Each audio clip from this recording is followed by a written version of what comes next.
Good afternoon, everyone. Thank you so much for being here for our Transportation Standing Committee meeting, July 25th. I'm going to call this meeting to order. It's now 1 o'clock. The Halifax Regional Municipality is located in Mi'kma'ki, the ancestral and traditional lands of the Mi'kmaq people. The municipality acknowledges the Peace and Friendship Treaty signed in this territory and recognizes we are all treaty people. Thank you all for being here today. Do we have a motion for the approval of minutes or any amendments to those minutes? Thank you, Councillor Cleary. Do we have a seconder? Thank you, Councillor Cuttle. No changes to those minutes. All in favor? Aye. All opposed? Thank you. That motion has carried. Approval of the order of business and approval of additions and deletions. Madam Clerk, are there any additions or deletions today? Yes, the clerk's office has one addition. It would fall under 16.1, Councillor Mason, 320 route through Fall River. Thank you, Madam Clerk. Do we have any other additions or deletions from committee members? We do not. May I ask for a motion, please, to approve? Thank you, Councillor Mason. A seconder? Councillor Cleary, thank you. All in favor? All opposed? That motion has carried. We now have an order of business. Thank you so much. Business arising out of minutes, there are none. Call for declaration of conflict of interest today. Do we have any conflict of interest declaration? Seeing none, I will move on to motions of reconsideration. There are none. Motions of rescission, there are none. Reconsideration of deferred business today, we have none. And notices of tabled matters, there are none. Over to correspondence, Madam Clerk. What do we have today? Correspondence has been received for item 14.2 and has been distributed to the standing committee members. Thank you. Over to 10.2 petitions. I understand we have a petition to table today. Oh, we do. Councillor Purdy.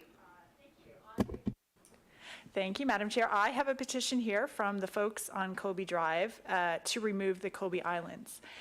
I got 100% signatures from all the folks that I was able to nab at home, and we are only missing about 6 signatures from homes. They must be taking their vacations or just were not there each time I went to knock on the door. So we have a 100% agreeableness to removal of the Colby Islands. So I would like to present this today. Thank you. Agreeable is a word. Mm-hmm. Thank you, Councillor Purdy. Thank you so much for that. So that has been tabled. Over to 10.3 presentations, we have none. On to 11, public participation. We do have members of the public signed up today to speak. I currently have 8 registered speakers. We will go through that list, and at the end of that list, I will also call for additional speakers in case there is anyone here in the room that's not signed up already that would like to speak. I would ask that members of the public please keep your comments respectful. Obviously, stay on point. You'll have 5 minutes to speak to committee. It's not a back and forth, but there is an opportunity for you to have your voice heard. And so I'm going to call the first speaker, which is Alan Bornstein, via Zoom. So Krista's going to hook up Alan and bring Alan on the screen. Hey there. Hi, Alan. Thank you for joining us. Over to you. Thank you. So I was hoping we were going to be here today to discuss removing cars from Spring Garden Road. Spring Garden Road, as I'm sure you know, is the heaviest foot traffic of any street east of Quebec. Removing cars would not only encourage more foot traffic and retail opportunities. We've already spent years talking about removing cars from Spring Garden Road. I think with a dozen Jersey barriers and a small crew, we could even make Spring Garden Road a pedestrian street basically overnight. So I'm curious why there's been such a long holdup given the expediency on other matters. It's taking years to get cars off Spring Garden Road, and yet we extended the green light at the Wig-Waltic Club for cars. This is a club buried deep within one of Halifax's wealthiest neighborhoods, largely inconvenient for most Haligonians to reach, surely by design. After all, this is a club that is said to have banned entry to Jews and people of color for more than half of its history. The wealthy club users asked for a longer green light on Cobrick Road to get to the club faster. The city approved this green light in under a week, 5 days, something like that. So what's next on the agenda? Apparently now the people of Coburg Road would like to cancel a bike lane project that will cost next to nothing. So if we keep the green lights and cancel the bike lane project, I think this would be an excellent car-centric Coburg paradise. Drivers enjoying their longer green light, zip down Coburg Road beside unprotected cyclists. It's like, oh, hey, what's that thud? Oh, I don't know, Dad, just keep driving. Who cares? So we're spending years to consider banning cars from a popular commercial area while extending green lights and canceling bike lanes near an exclusive club, which would come as no surprise to me. Like, the city has recently chosen to drop the goal of reducing injuries and fatalities to vulnerable road users. Lives are sacrificed while elected officials work on moving cars from A to B a little faster. Instead of installing sidewalks, bus lanes, and bike infrastructure across the city, it's cheaper and more politically convenient to just let people die. I'd like to earnestly ask how many more pedestrians and cyclists have to die before this committee starts losing sleep? Do 5 more have to die? How about 10? Would their ethnicity matter to you? Or would a loved one of yours have to get hit by a car before you actually decide to make the city safer for pedestrians and cyclists? This is not a hypothetical question. I genuinely want to know how you sleep at night knowing that you're managing to make Halifax's streets less safe for walkers and cyclists. I want to know what it'll actually take to wake this committee up. Those who cannot answer the question should not be running in this election in October. Thank you. Thank you very much for your comments today, Alan. Really appreciate that. I do not see any speakers or questions on the list for clarification from you, so we're going to move on to the next speaker, which is Stephen McKay. Stephen, I have you in person. Are you? Oh, wonderful. Thank you so much. So if you could come on up to the microphone, you're going to press that, and it's actually going to turn red. And when it is red, you'll have your 5 minutes to speak to committee. Thank you so much for being here today.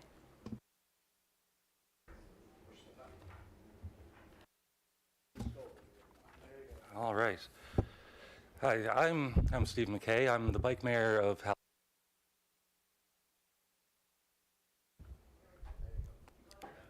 Hi. Once again, I'm Steve McKay, and I continue to be Steve McKay, and the bike mayor of Halifax. I'm here today to speak about the bike lanes, the proposed bike lanes for Coburg Road. I understand that there is increased youth activity in the area with more facilities coming online since this plan has started, and this has caused more traffic in the area. The number one cause of death for children in Canada is cars. Removing cars from the equation makes it safer for children. We should be working towards having safe bicycle and pedestrian infrastructure implemented. With active transportation for school, there are things that the community can do, like Drive to 5. We don't need to have parking immediately in front of every school. Community members can drive in, find parking nearby, and walk the final 5 minutes to school. I was looking at similar projects across the city in recent years, one being the multi-use path on Ahern. When you adjust for inflation and the length of road, that would cost $358,000 on this stretch of Coburg. I also looked at water main work on Davison Street this year, and when you adjust for the length of the road, it'd be $1.08 million. Coburg is coming in at $1.3 million. By my calculations, this represents $140,000 in savings. Plus, with this project, there's new curbs being put in the length of the street. I think it would be not a smart move by the city to back out of going ahead with these bike lanes. Thank you. Thank you, Stephen. Thank you for being here today. Seeing no questions on the board, we'll move to speaker number 3, who's joining us via Zoom, Dr. Magda Barnard. Do we have Magda?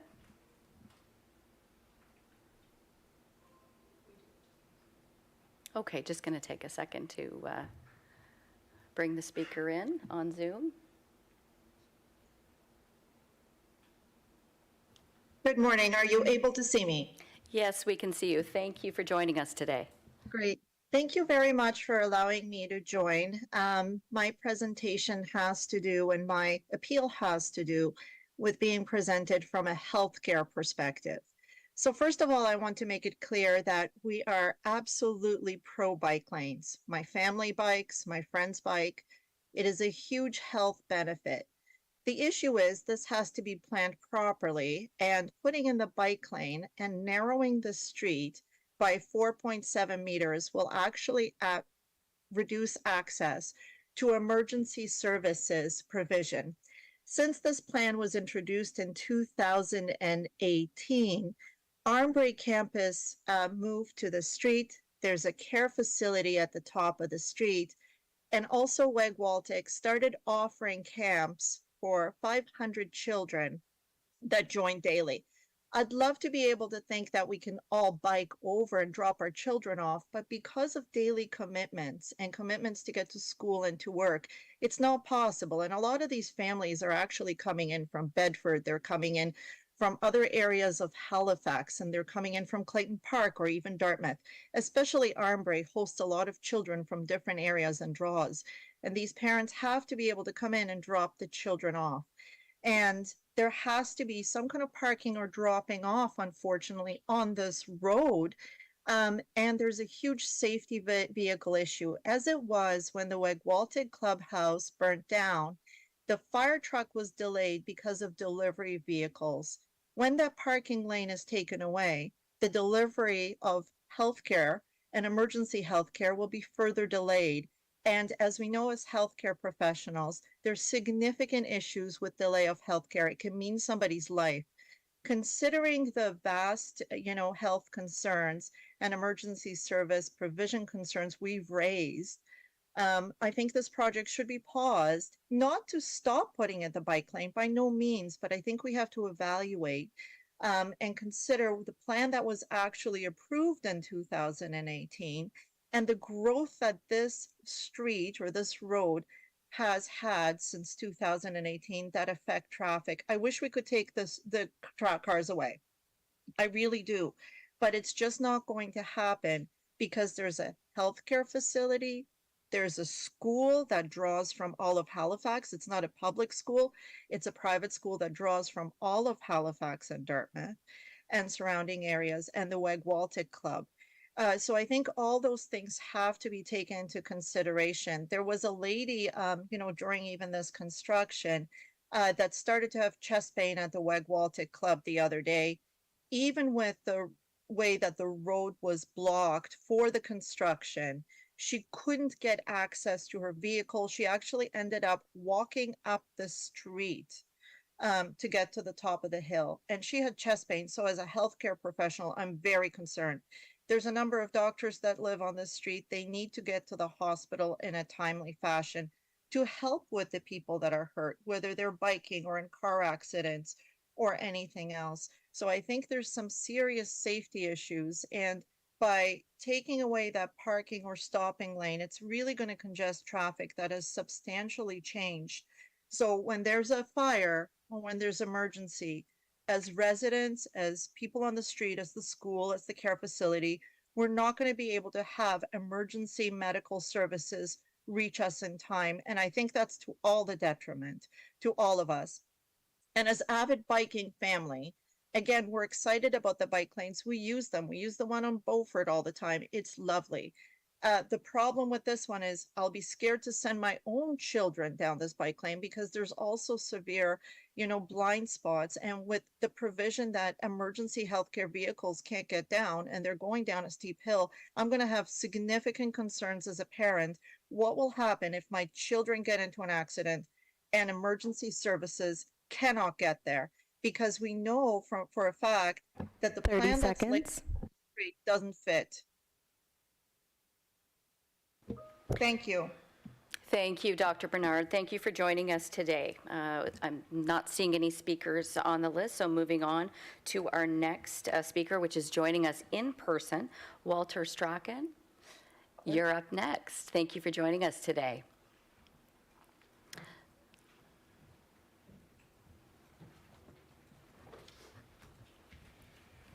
Welcome, and it's all ready for you. You have 5 minutes. Okay. Okay, my name is Walter Strack, and I live at 455 Colby Drive. I'm obviously here to talk about our beloved calming structures, unbeloved, I'd say.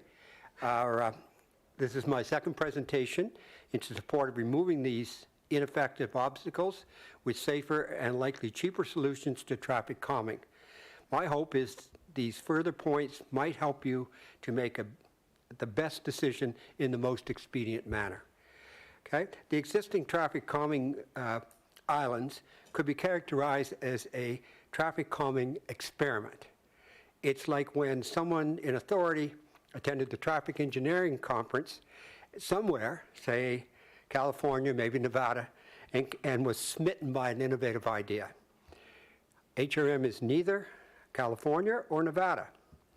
The traffic calming experiment has been deemed ineffective by your own internal reporting. Since installing these traffic calming islands, HRM has installed further traffic calming measures on Colby Drive, none of which are traffic calming islands. Begs the question. Experimentation should be encouraged provided it's based on sound data and scientific approach to traffic engineering. I believe both of these elements were wanting from the design and construction. The oversight results in an ineffective, potentially unsafe, and excessively costly project to the public and especially to the residents of Colby Drive. I'm not telling you anything you don't already know, and you ought to have known from the feedback you have received. At the last presentation, I offered some observational data from my own observations from some of my neighbors concerning a number of what we call near misses and at least 2 actual events around the current traffic calming islands. One or more of you, councillors, stated that you could not rely on the public's observations. The pesky public sometimes gets in the way. You would only rely on actual events recorded by presumably police reports, EHS, or something to that effect. I gave your position some further thought. It actually frightens me. Okay, to think that a recorded injury, property damage, or worse would be the baseline evidence you require to convince some of you to take action. Surely you didn't mean it. If that is still indeed your position, it begs a rethink. Okay, we invite any of you to come and observe the problem firsthand. Come and sit on my veranda and you don't have to worry about hearsay. Come and have your way. I'll even provide soft drinks and whatever else, a comfortable chair. Do the right thing, especially after you own data supports alternative solutions to this failed equipment. Do it before, not after. You are in possession of the evidence-based information you crave. Do it before HM potentially has an action against us as a result of these traffic calming islands. You are surely protected by policy decisions. However, operational awareness, and you have awareness, concerning an ineffective, potentially unsafe condition for the traveling public is another matter. The failed experiment has cost the public considerable. The replacement will do the same. The existing configuration also costs individual property owners traffic control costs. If their driveway has to be replaced, or if you have a moving van that comes to your house, in my case, I want to get my pavement replaced, and I have 3 quotes. I have them here. You can welcome to see them, of $1,600 to $2,000 impact costs to over and above the cost of the paving. A lot of my residents don't know that because they're not doing it, but when they do, you'll hear from them as well. So that's an undue burden, especially in considering there was no benefit to having them in the first place. Okay, bicycles, scooters, and similar recreational vehicles are becoming more popular than ever. HRM encourages all modes of active transportation. So I'm a cyclist, but I sit on my veranda and I watch cyclists come down that street. Some of them I used to race bicycles, and boy, we could move. And when they hit that chute, they come around the curve, they hit that chute. If it's a car coming up or a car coming down, someone's going to die. It's just a matter of near misses. And these young kids on scooters from the sidewalk to the pavement, to the sidewalk to the pavement, basically act now, please act now. And this 5 minutes we have didn't give me time to even begin to address this properly.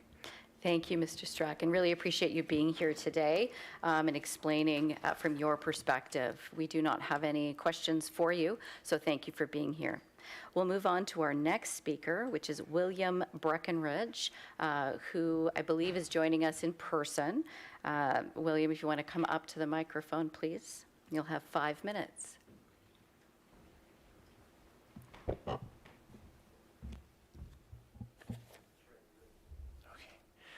Good afternoon, Chair and committee. My name is William Breckenridge, and I'm here to speak on the Coburg Road bike lane.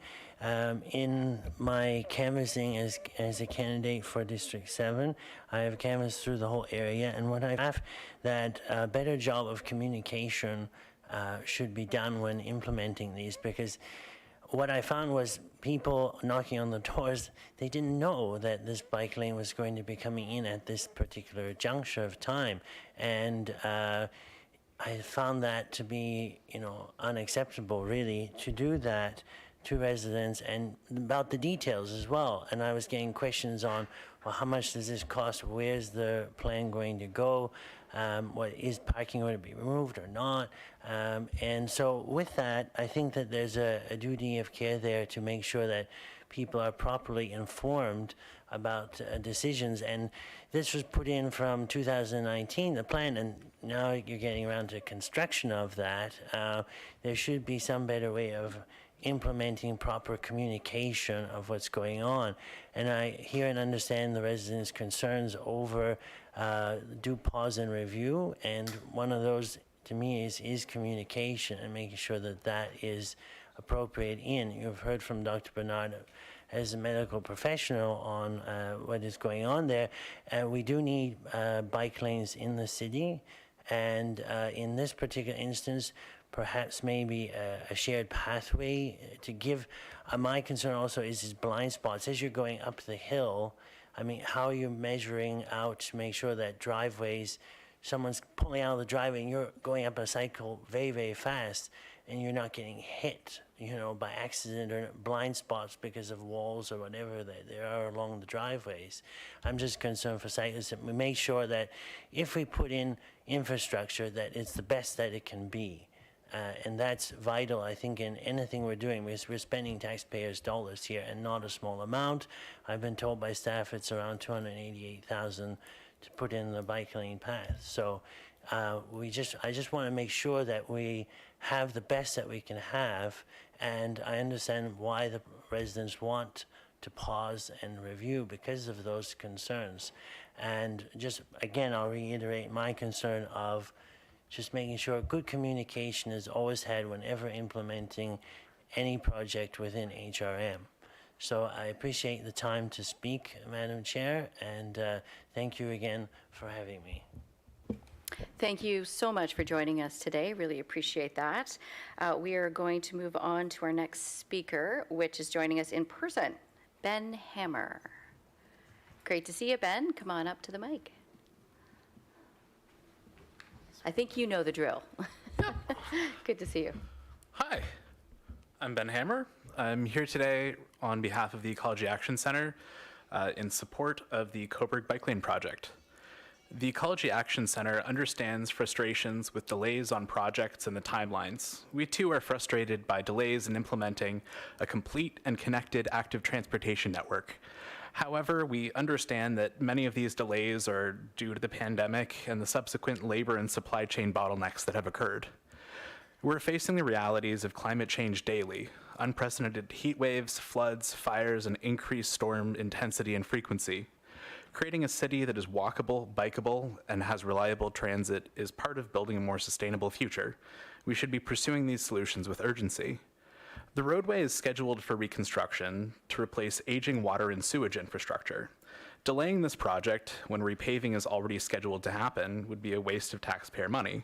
Likewise, going back to consultation on this project drastically undermines all other planned AT projects and sets a dangerous precedent. We need to be moving forwards, not backwards. Changing our streets has direct impacts on our lives and our decisions for how we move around them. Change can be frustrating, particularly when it's happening out your front door. But that doesn't mean it's wrong. No street or project is perfect, but this project is a step in the right direction towards the connected cycling network that Halifax desperately needs. This project is close to schools and post-secondary institutions, as well as a link to places such as the Wegwaltic, enabling youth to walk or bike to camps rather than just being driven. These are the same youth who will be left to shoulder the burden of climate change and the outcomes of our decisions today. We recognize that this is a small project, but it's a piece of a larger puzzle and is a demonstration of what we should stand for as a city and the future we're looking to build. We hope that Council will stand by their commitments to the Halifax and integrated mobility plans, as well as the active transportation priorities plan. And since I have time left over, I'd also like to speak to the transit budget. I'd like to congratulate Halifax Transit on exceeding pre-pandemic ridership, seeing over 100,000 more boardings in the past fiscal year than the year before the pandemic. Planning and delivering transit service has required navigating more complexity and unpredictability the past few years, and this ridership milestone is an achievement to be celebrated. However, there are a few data points I'd like to see in future key performance indicator reports to keep things on track.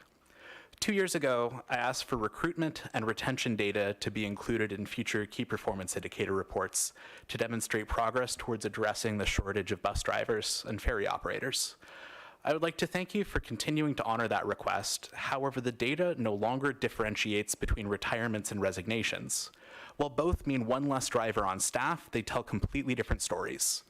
Retirements indicate success at being an employer of choice, that you've retained an employee long enough that they've aged out of the workforce into well-deserved retirement after decades of keeping the city moving. Whereas resignations indicate failure at being an employer of choice. If your employees leave for other jobs, then your working conditions are not compelling enough to stay. Monthly retirement and resignation counts were initially separated when first included in performance indicator reports, so there is precedent, it can be done. Additionally, I would like to see the average wage per service hour versus the budget assumption. A few years ago, Halifax Transit was maintaining planned service levels through an unsustainable amount of overtime hours paid at time and a half plus meal per diems. Because the labor cost was significantly higher than budgeted, Halifax Transit routinely did not have the cash on hand to pay its drivers in full on payday, and this resulted in at least one driver being evicted for not making rent on time, who was then reprimanded for sleeping in the depot overnight, according to the union. Current service reductions have made the most of planned service hours and minimized overtime to maintain a reliable service that doesn't burn out our operators, but we need an indicator of when we're starting to use too much overtime and it's becoming unsustainable. We track the price of gas per liter and the cost of maintenance per kilometer. These are things that vary throughout the year, and there's some budget assumption, but you compare the actual cost versus what you budgeted to anticipate what things will be moving forward. I think including the actual average wage per service hour versus the budgeted wage per service hour would be a way of achieving that. Thanks for the good but tough work it takes to keep our city moving. Thank you, Ben. We do have a question for you. Councillor Outhit, go ahead. Thank you, and thank you, Ben, and for your comments on both issues. To clarify, you're suggesting that there was a point where Halifax Transit couldn't afford to pay workers? The union told me that they had routine reports of drivers not being paid in full on payday.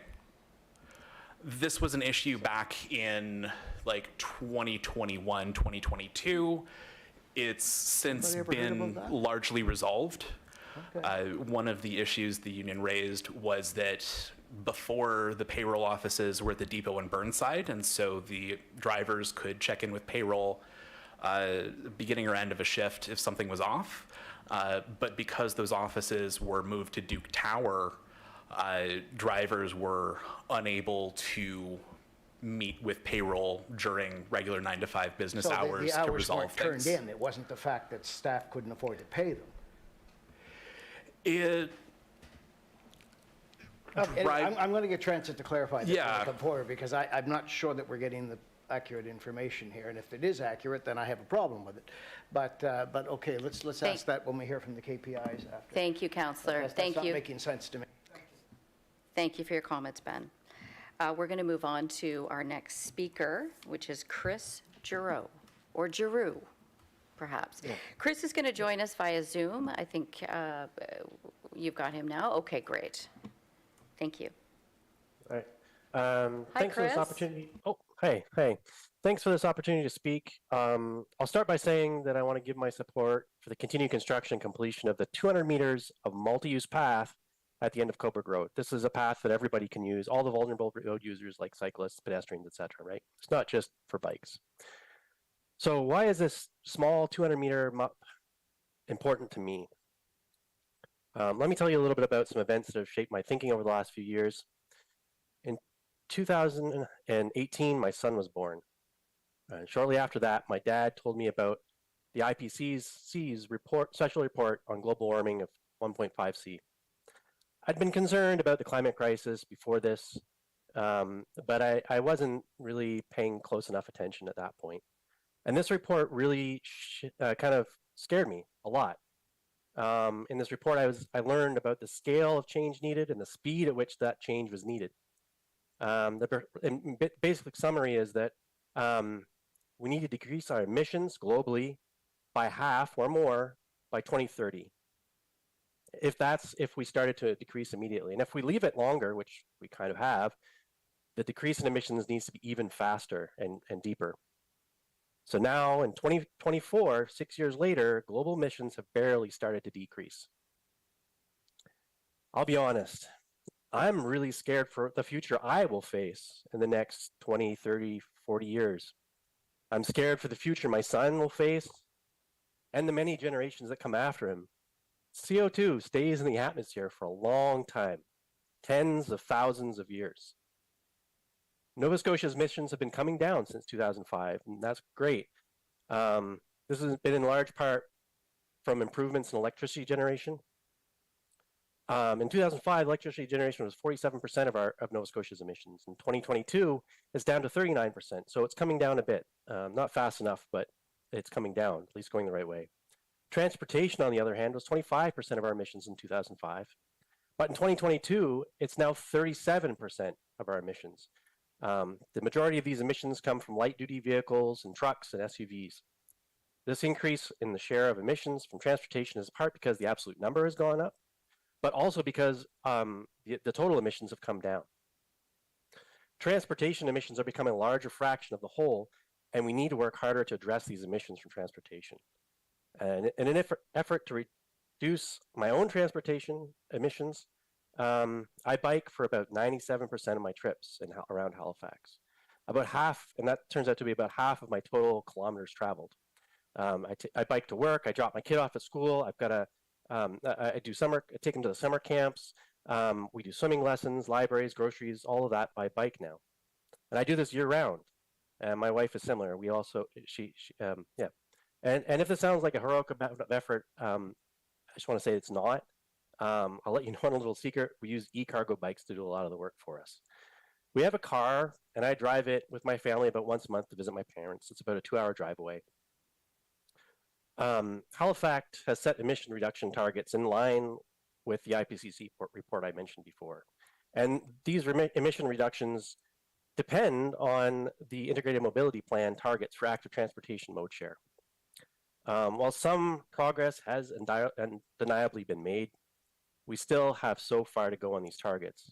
We need to get serious about making the changes we need, and fast. 2030 is only 6 years away. The best way to reduce transportation emissions in the city at this kind of speed is to, and also I would argue surrounding areas, is to reduce the amount people need to drive. This is a whole host of other benefits, such as reducing traffic, improving safety, reducing noise pollution, air pollution, etc. In order to reduce the amount people need to drive, they need to have viable alternatives, such as well-funded public transit, safe, active transport infrastructure like separated protected bike lanes, which are used by e-scooters, mobility scooters, etc. All kinds of people use them. By making the alternatives the better option, we will get the mode shift we need. And we also need large investment in this infrastructure, and we need to have broad public support. And it's not just about this 200-meter MUP. But at some point, we have to stop giving up on our plans to build a better city, a city with more equitable transportation options, reduced traffic, lower greenhouse gas emissions, and better safety for vulnerable road users. When will we stand up for our values?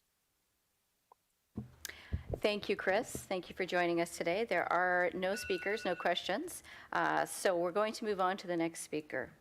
And the next speaker is the last speaker that's joining us via Zoom. And following the speaker, I will ask 3 times if there are any other speakers here in the gallery that wish to speak. So Kevin Wilson, are you on the line with us today? Oh, Hello, there you am are, I in? Kevin. Welcome. Go Perfect. ahead. You have 5 minutes. Hi, I'm Kevin Wilson. I'm an epidemiologist and specialist in system and population level health outcomes. I'm a longtime resident of District 8, and I'm here today to speak in favor of the active transportation project currently being built on Coburg Road west of Oxford. This build is the first part of what's hopefully going to be a connection between the existing Halifax Urban Greenway in the south end and the rest of the city, because up until now, it's basically been an orphaned project. The project is already underway, having been planned, designed, gone through the public consultation process, been budgeted for, and with the current build piggybacking off of an existing water main replacement project with the goal of reducing the cost of the multi-use pathway by something like 80%. As construction has started, local residents have expressed concerns about the project, most of which I think are unfounded. The hill on Coburg has a similar steepness grade to other well-used bike infrastructure pieces around the city, such as the McDonald Bridge Bikeway ramp and the Dunbrack Greenway, among others. And the city is currently planning to put a bikeway on a 16% grade slope. So this is obviously not an actual barrier. The street is being narrowed, but the width of the updated road layout will be in line with the city's own design guidelines and with the layout of other local streets already on the peninsula. Concerns regarding emergency services access to the area, I think, are mostly alarmist, since the choice has been made to retain on-street parking.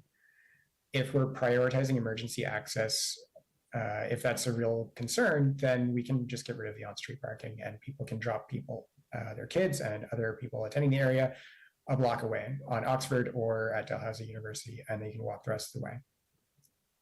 But we're not, we're choosing parking over emergency service access and active transportation connectivity. As someone who analyzes bike infrastructure for safety and efficiency around the city, I believe the design of the layout that's been laid out in the tender is broadly appropriate for the local context. This project has been coming down the pipeline for nearly a decade and has gone through a full public consultation process. Additional pauses are unwarranted in my opinion and will lead to the escalation of costs for the project and waste of limited taxpayer resources. Litigating whether this project will be completed after a lengthy engineering, funding, and public consultation process and after construction is already started is a small piece of a larger failure of the city's governance structure and has facilitated things like the housing crisis and ongoing gridlock on our roads. The public is quickly gaining a sense that for all the reports produced and strategic plans released, Halifax Regional Council is ultimately generating a legacy of not being able to get things done. But this is an opportunity to actually follow through on some of our plans. That's all I've got, and thanks for the opportunity to speak. Thank you, Kevin. Thank you for being with us today. There are no speakers or questions for clarification on the board, so I will ask 3 times. Are there any speakers who wish to speak? Come on up, please, sir. Identify yourself, and you'll just need to press the button or whichever mic goes red. You have a seat right there, that's fine. Thank you, and you'll have 5 minutes. Thank you so much. My name is Talan Ishan. I'm with the Halifax Cycling Coalition. I'm sorry, sir, what was your name? Talan, T-A-L-A-N-I-S-C-A-N. The last name is Ishjan. Thank you, appreciate that. No worries. I'm here to speak about the multi-use trail project. There's overwhelming support among ACC members and the broader cycling community, as you heard, for a multi-use pathway on Coburg Street, west of Oxford Street. This is a critical and very cost-effective connector for the Urban Belt Greenway. This part of the Urban Greenway project has had full public consultation in 2018. This connecting segment will bring together the 2 already existing and well-used multi-use pathways, including Conrose Park Pathway and the Oxford Beaufort Pathway. It is an area well used by both Wegwaltic Club and Ambray Academy families and could reduce vehicle issues in this urban greenway zone if families and their kids are allowed to feel safe to bike and wheel. In fact, there is overwhelming support for connected, protected, and separated from sidewalks bike lane network in Halifax. This infrastructure project is simply a small step in the right direction. 60% of Holigonians have already expressed the view that if cycling were safer, they would have cycled more. Halifax currently has many disconnected, unprotected, and temporary bike lanes and pathway segments. How are those who want to cycle supposed to feel safe if every few blocks they're dumped from their bike lanes unprotected back into traffic? Will there ever be a connected bike lane network in Halifax? Now, there are parents in their private vehicles who are rushing to drop their kids off at a day camp or at a school, but this is because they lack real, safe, affordable transportation options. This is because we have not designed our mobility system for the collective good in a way that lends itself to cooperative solutions. Just about each and every meter of Halifax's bicycle infrastructure can be contested because of a lost parking space or narrowing of lanes.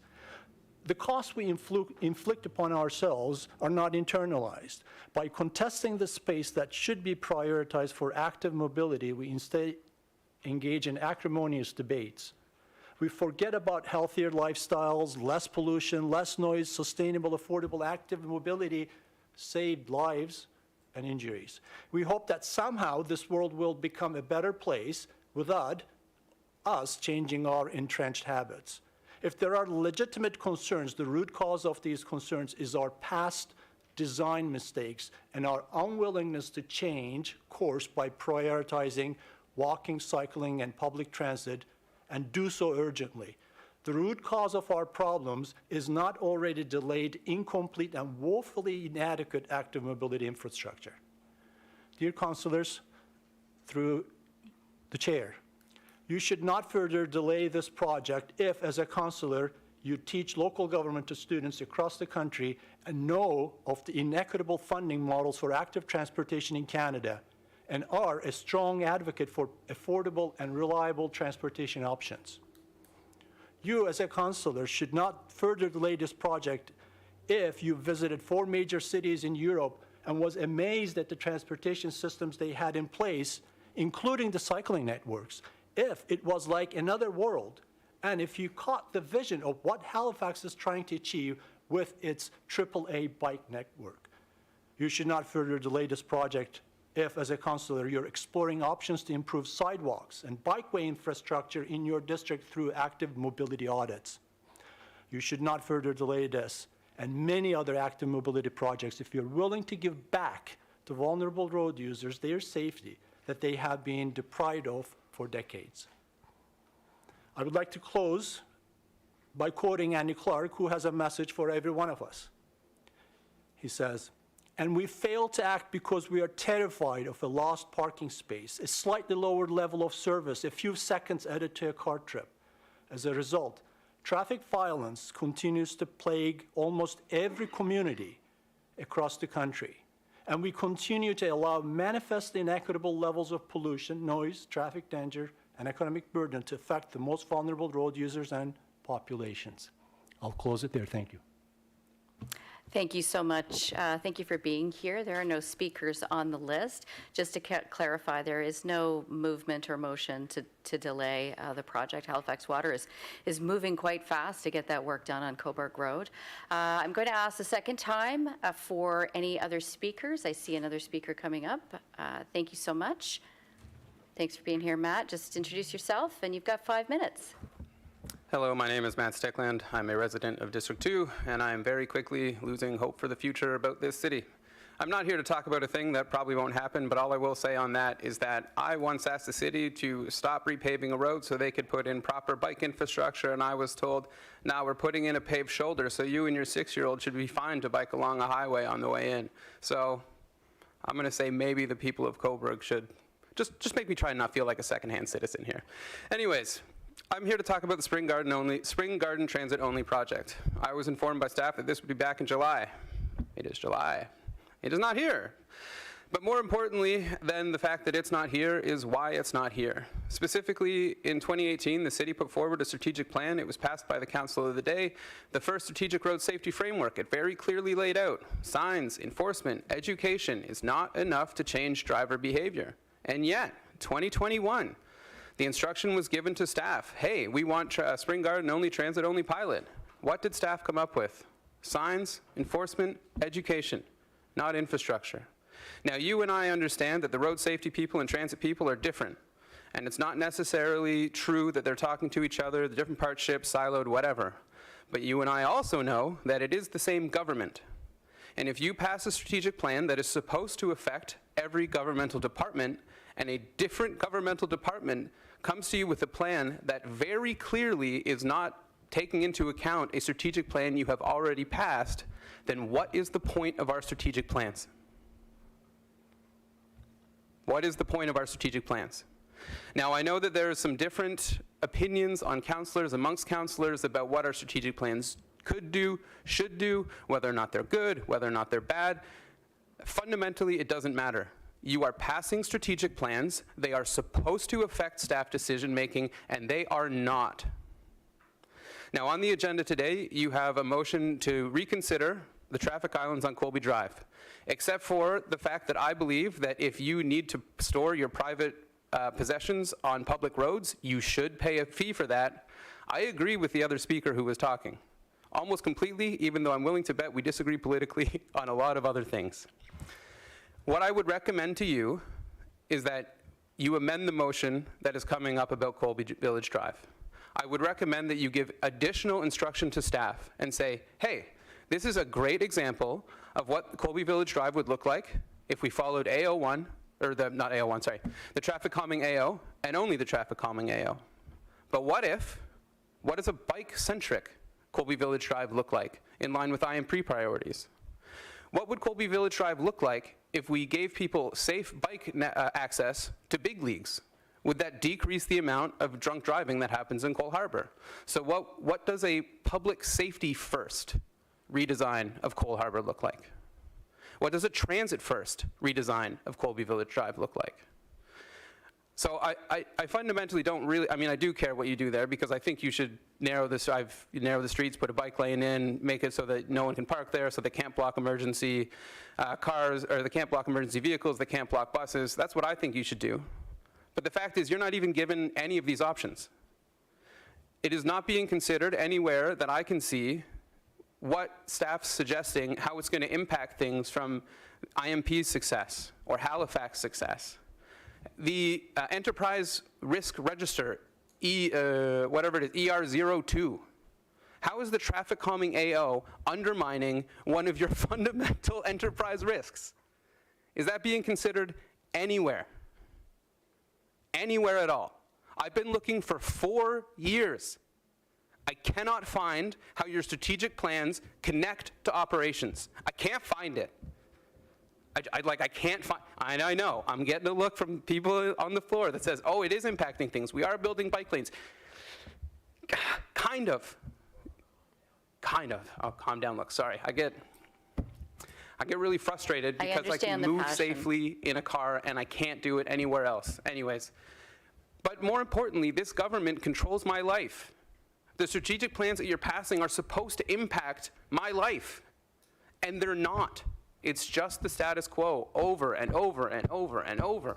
And in staff reports, you're not being given good options, and no one is adequately assessing the risks posed by how we are doing things in line with other strategic plans in the city. It is very frustrating. Anyways, I would encourage you to amend the Colby Village Drive motion. Thank you, Matt. Appreciate that. I will ask for speakers for the third and final time. Are there any other speakers here who wish to speak? Seeing none, we will move on to item number 12, information items brought forward. There are none. 13, reports, 13.1.1 Halifax Transit 2023 Q4 KPI report. Sorry, Madam Clerk? I would just ask that we put the motion on the floor and address that first prior to hearing from staff. Thank you so much. Do we have a mover and a shaker for that? Councillor Cottle?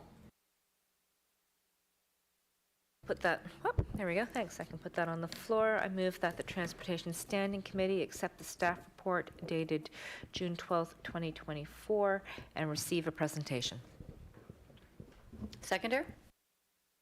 Thank you, Councillor Cleary. Yes, I see the little asterisks in the note now. Thank you, Krista. Moving on, we have the staff report, some slides, presentation.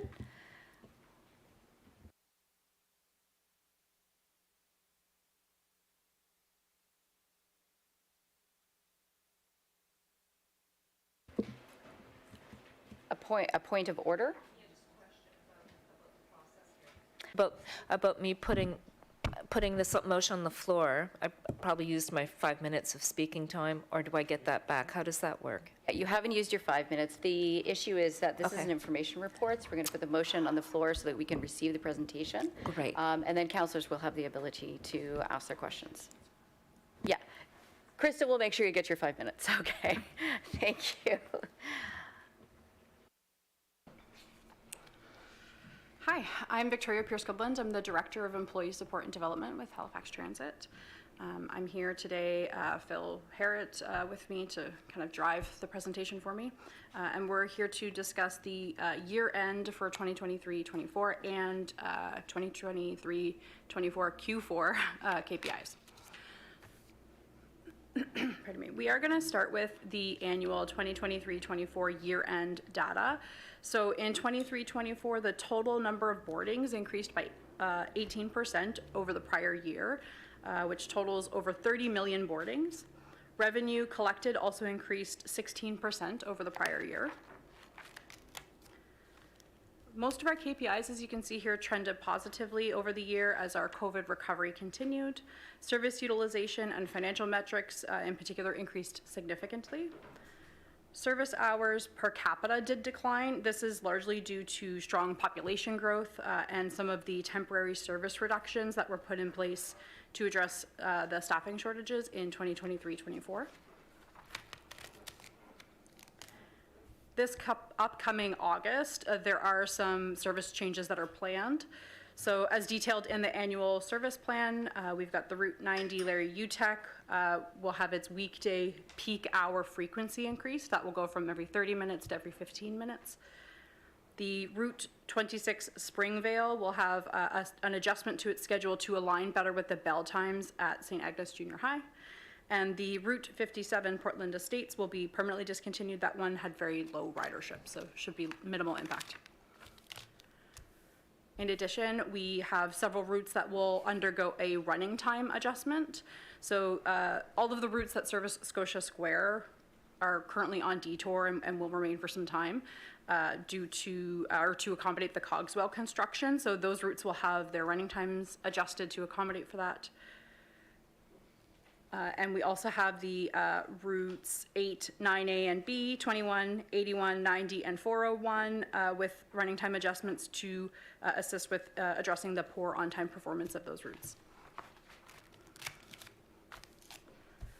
Moving on to specifically Q4 of 2023-24, which is January, February, and March of 2024.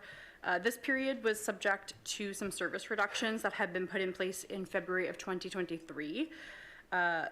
Some of those service reductions are still partially in effect. We had some added back in November of 2023 and some that are still, the service is still reduced. Overall, our boardings this quarter continued to rebound. We were up 10% year over year, and revenue in Q4 was up 14%. In February 2024, we did have several service cancellations due to winter weather events, which did, of course, impact boardings and revenue collection during that time.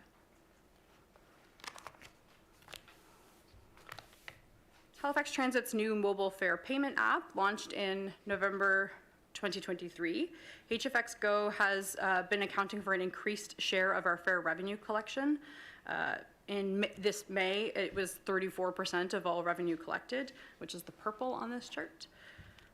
And we see that it continues to grow month over month, which is great.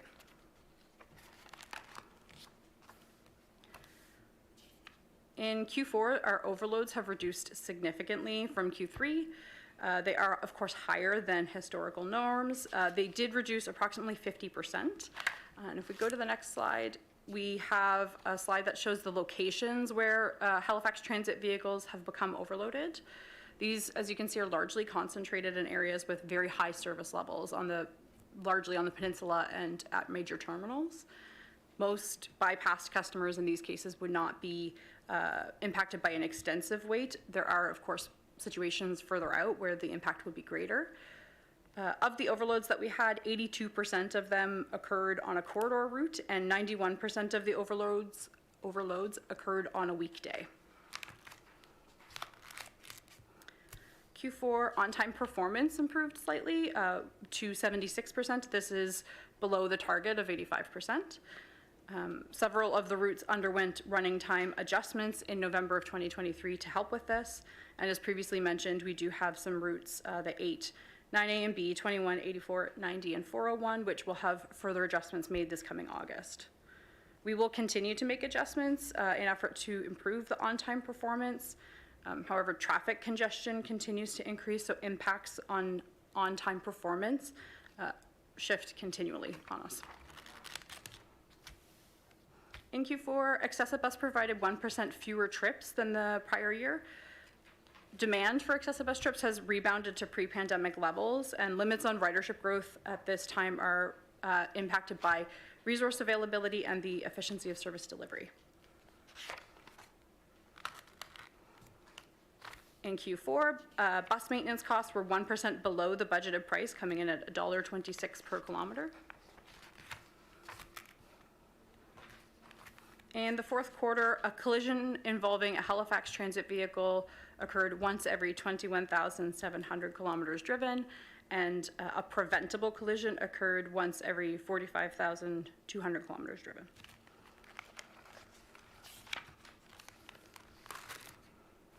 As for recruitment and retention, this graph shows the number of conventional bus operators entering and exiting Halifax Transit over the past year.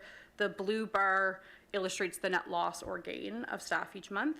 The smaller increase in Q4 is largely due to an increase in retirements and the folks that we have who are taking opportunities within the organization and transferring to term positions, oftentimes still within Halifax Transit in our operations department. We do intend to continue with our current pace of our basic operator training classes, so our current pace of recruitment. Thank you.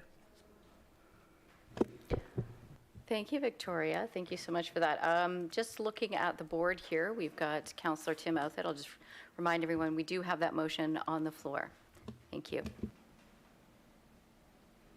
Okay, I'm good. All right, thank you. And thank you for the presentation. So, and I agree with Ben and others that spoke earlier that there's some good news there. So thank you and congratulations. Two questions. First is a lot of the changes that are coming. I'm excited about what's happening to the 90 and the new Express in District 16 and the added runs and whatnot.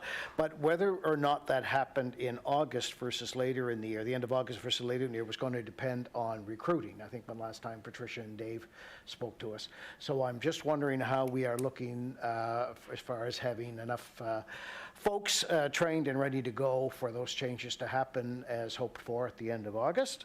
And the second is can you just, was mentioned earlier, can you just advise me if there's been any problem with people getting paid, either for their overtime? I'd love to clear the air on that, or if there is a problem, we have to look into it.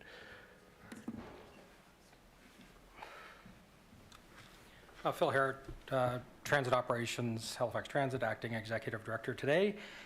In regards to the payroll question, we've had no challenges in having the funds available to pay staff. Some of the time frame given, 2020, 2021 was through the pandemic, and there was multiple changes a day happening every day with operator shifts and the operators turning in, their hours and how those shifts were broke up might have been where some of those challenges occurred. As we continue to move forward with our technological solutions, more and more of that's being automated. But at no time did we have any challenges paying staff, due to funding. Probably much to your comment earlier, some of the stuff just on how the hours were entered. Okay, thanks very much for that. And then the August, I guess that's Victoria's department. Yeah. Maybe just to top up on what Phil said too, these payroll issues are not unknown to us, and we are working closely with our partners in payroll and HR and with our union partners to make sure that folks are in good shape with So that. there are issues, but we're addressing them, or When- there when- were issues and they've been addressed? When there are issues When there are coming up, issues, we're okay. addressing them. All right, thank you. As far as changes being made in August versus later in the year, depending on Yes. recruitment, certainly that's the case. I think I would say I'm always happy to have more and more folks, but we do have, we expect that we have the staffing level required to make these changes that we're looking at in August, yes. That's encouraging. Thank you very much. Thank you, Chair. Thank you for that. Councillor Cottle. Thank you very much, Madam Chair, and thank you for this report. Yeah, so it is great news. I want to just note what others have said about the increase in the ridership and returning to kind of the pre-pandemic numbers. And so now that we're at this point, and I realize that it's been an effort and some hurdles to get to this point. The response and recovery to COVID and kind of the aftermath of that had a real impact on transit. But now that we're there, I'm wondering if we can start tracking ridership in a per capita metric to kind of see, overall as a city, how are we advancing our mission of becoming a more transit-oriented city? So right now we're using like kind of real numbers, and it's great to hit that mark. But I think if there's a way to kind of start to look at it in a different way, it might be useful to really understand the impacts of our efforts overall in encouraging people to ride transit or take transit or to make it a viable choice. I had a question about the Accessibus and in particular the doubling of the rides that we weren't able to accommodate, and wondering what's driving that? Why has it doubled? Is it just a staffing issue? Is it because we've expanded the service and we haven't been able to catch up yet? Is there increased demand? Where's the shortfall that's resulting in this metric? Because doubling it is quite significant, and it's one thing to recognize it, but it would also be nice to know. What's our thinking around addressing it? Like what can we do or what needs to be done in order to right that? And the recruitment's already been spoken to. I just want to echo concerns over overtime and burnout and retention. I think that's real. I spoke to a bus driver who did 3 14-hour shifts or something in a row. It was something crazy. And it's like if you work on an airline, you're not allowed to work those kind of hours. And when you're driving a bus, you're responsible for the well-being and safety of people, but you're also on a road with other vulnerable road users, with other vehicles. And I'm wondering at what point does safety become a concern? And I know we're trying our best to fill in the staffing shortages and the gaps, but I am concerned about not just the safety and well-being of the people who use transit and have to interact with it, but in particular the burnout of the drivers. Love the overload location map. That's new. That's great to see. That kind of really provides a lot of context to what's happening and why that's happening. When you're looking at the on-time performance adjustments, I'm wondering what does adjusting running times mean? Is that an adjustment to how we're measuring on-time performance, or is that an adjustment to the service to better meet on-time performance? I'm just wondering what you mean by that, and kind of what the goal and the outcome is, and how does that connect with people being able to transfer onto their connecting buses to get to where they're going? And other pieces. And, Councillor, I'm just going to let staff respond to those questions, and you can come back a second time. Thank you. Great, thanks. Thank you. So through the chair, as far as tracking ridership per capita, we do track service hours per capita, but if there's a very specific number that you're looking for, certainly we can discuss what that might look like. I'm going to skip the Accessibus question because Phil will answer that here in a moment. But as far as on-time performance adjustments, we're looking at adjusting routes to allow for time for changes. So we have a large number of routes that obviously are being impacted by the Cogswell interchange construction, and that adds minutes to a route. If we don't account for that in the schedule, it appears to impact our ability for on-time performance. We're trying to meet a target that is not possible. So making changes to be more reflective of reality and driving in the city right now is helpful, both from an on-time performance standard, but also for the public who are relying on our schedule to plan their trips and their day. And I'll let, oh, sorry, go ahead. Yep. You're good, Phil. Oh, thank you. Through the chair to the councillor. Start with the Accessibus question. What's driving some of the increase in the wait list and things like that is a little bit of a change in the demographic of the clients we're seeing and approving. That is moving some of our other clients around. We've had a large increase in the number of youth looking to travel to specific schools and locations throughout the daytime, and that's prioritized above some of the other ones. So we've seen an exponential growth from 9 to about 52 in that area traveling in those peak times. That is starting to move a few things around. Looking to address that, kind of across the board, a couple of things. Transit operations holistically, so conventional bus, ferry service, and Accessibus is going through a reorganization right now that will refocus us on service delivery. Part of that will be looking at some of those challenges, working with our partners in human resources and traffic services, looking where we're seeing those challenges and bringing in some positions and a focus on that day-to-day service piece. As related to Accessibus, that'll look at a revision and a continuation of the Accessibus Continuous Improvement Plan, which will allow us to focus on hopefully a planned expansion of Accessibus over the next few years, with some clarity as to what's driving those services and where our priorities will be in those areas. And that ties into the overload maps as well. Much like a conversation we were having the other day just on those qualitative and quantitative approaches to looking at that data and really looking at it beyond the data, what we're seeing operationally. And with the service hours approved in this year's budget and annual service plan for standby buses, looking at to operationalize pieces that we can start to make small adjustments there. And if we find those adjustments are working, sharing those with our partners in planning and customer engagement to make those long-term adjustments to those schedules, hopefully reducing our sitting time in traffic and increasing that overall service reliability. Okay, thank you so much. Councillor Mason, over to you.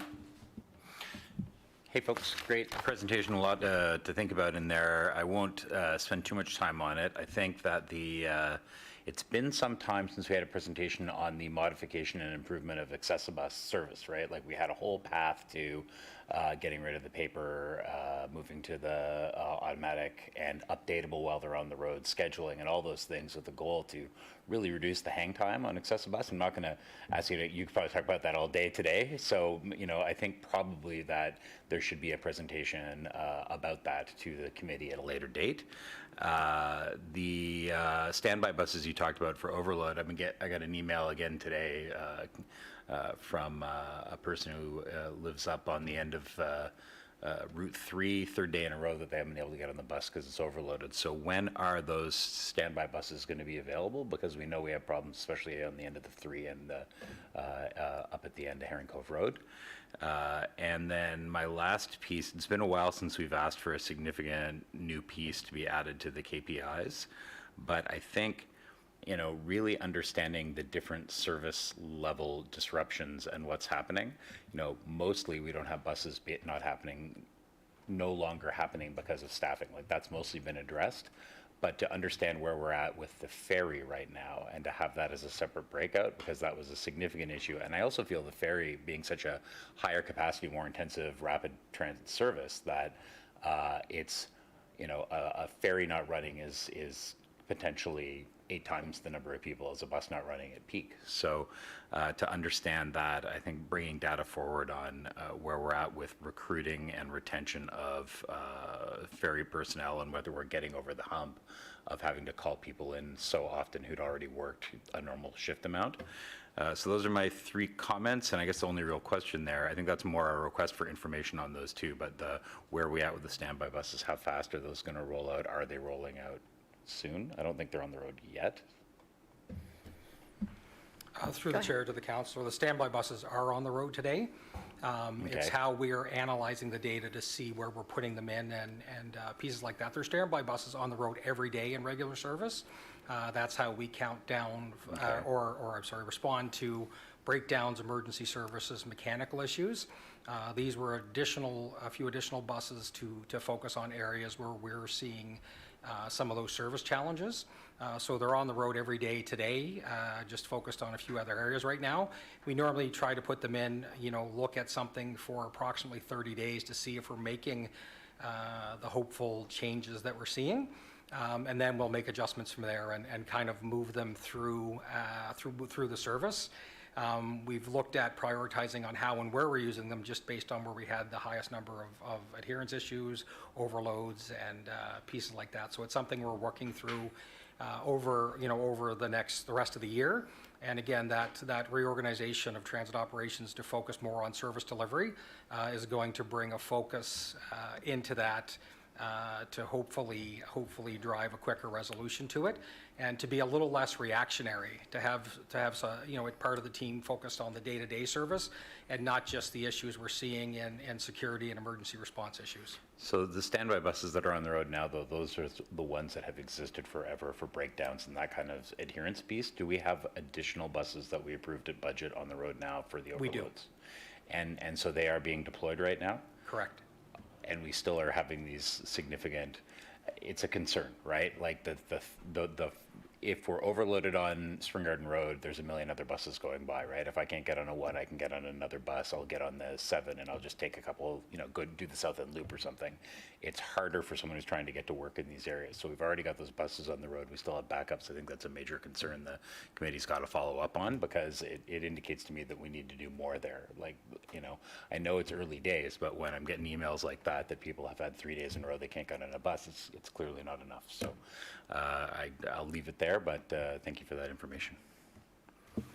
Thank you, Councillor. Councillor Cleary. Well, thank you, Madam Chair. And thank you to our staff for bringing this report. It gets better and better, not only in terms of the information that's provided, but in terms of the good news. Getting back up to, on weekdays, almost where we were before COVID. On weekends, we're still strong and over where we were in 2019.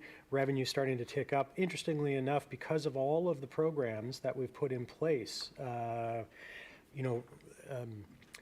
growth in ridership doesn't give you the same growth in revenue that we would have seen prior, and I'm okay with that. Couple of comments based on sort of what some of my colleagues brought up. Councillor Cuddle mentioned ridership per capita. Of course, there's going to be a lag there with StatsCan providing our data in terms of population, but I think that's a great thing, and maybe this is beyond just transit, but having you guys work with our transportation planners, because I would like to see actually information added to an IMP report that comes out, because we get those quarterly reports, on things like the transit ridership, absolute and per capita, but also start looking at vehicle mile or vehicle kilometers traveled on our private roads by private vehicles, for cars for hire, looking at pedestrian numbers, cycling numbers. We need to get a sense of what the modal split is going forward, because we are clearly now in a place where we've recovered from COVID in terms of ridership, and we need to build. And we had a goal to get to 30% more sustainable transportation options, and we were starting at a place of 77% car drivership, and we need to get down that to 70, and I don't think we're going to meet it. And COVID really kicked our butts, and so we need to put it into high gear to really have some transformational change to get people on foot, on bikes, and on our buses and ferries.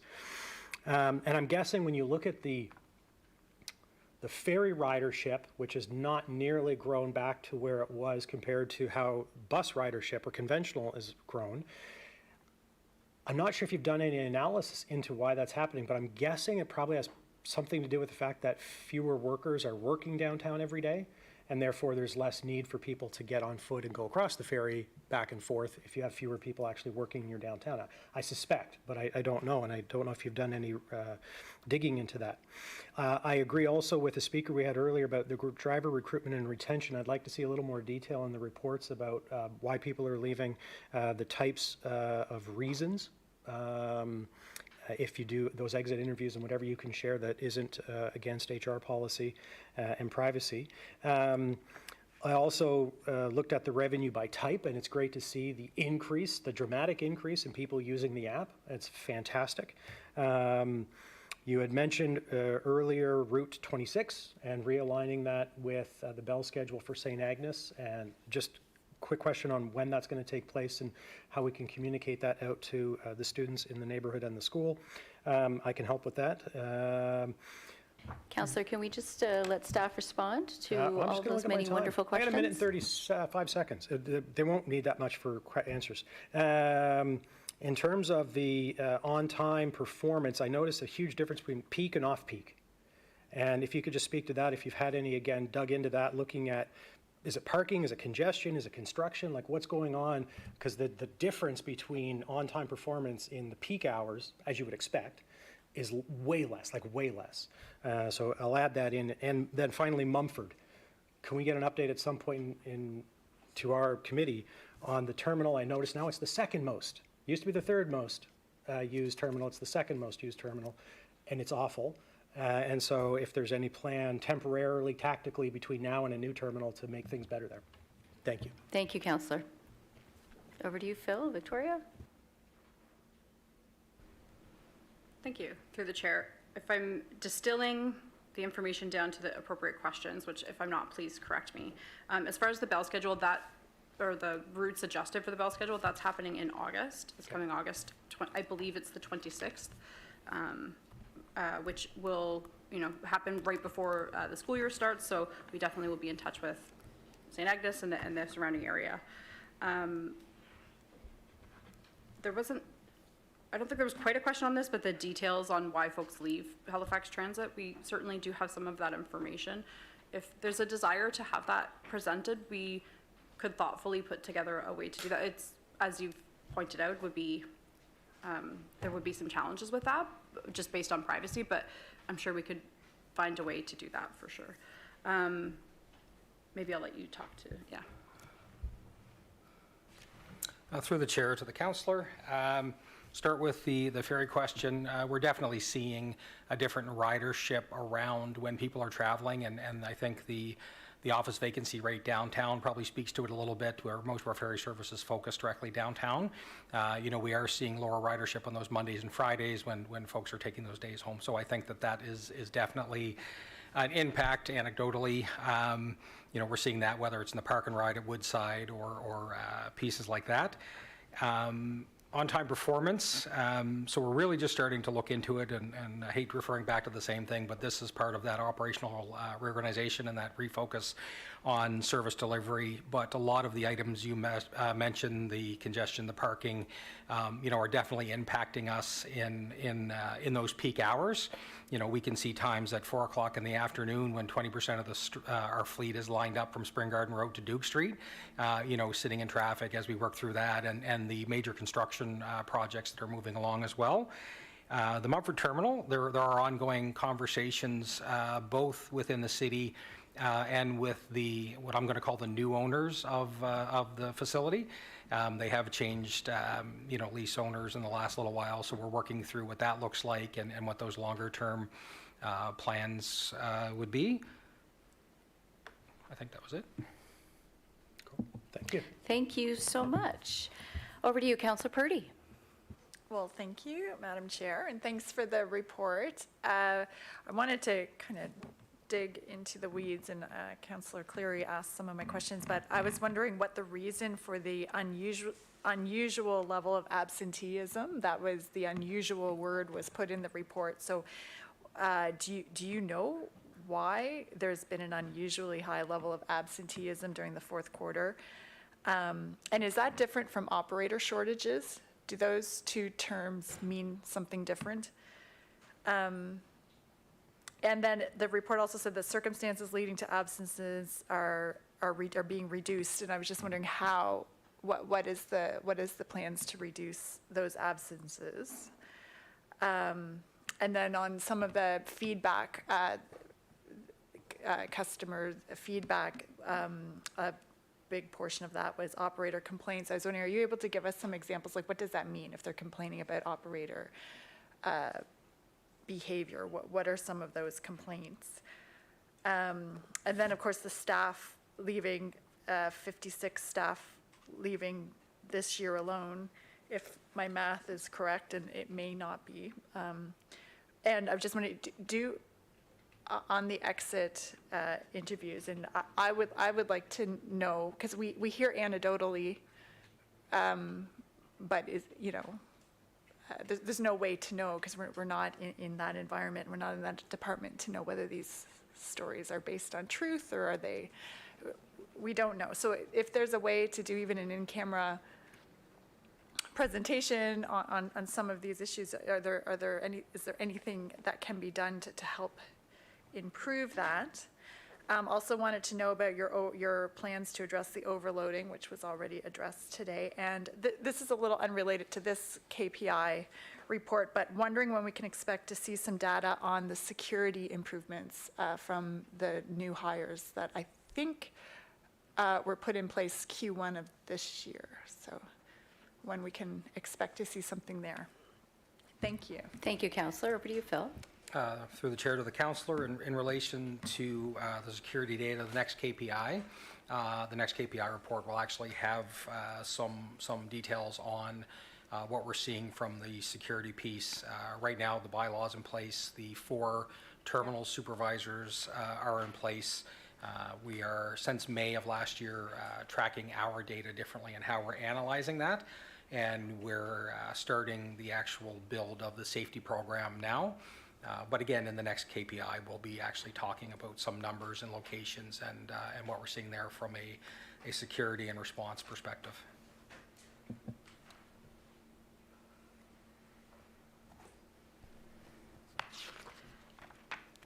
I apologize. I'm trying to find the language on the absenteeism that you mentioned, just because I'd like to reread it before I... Yep. It's at the beginning of the first report.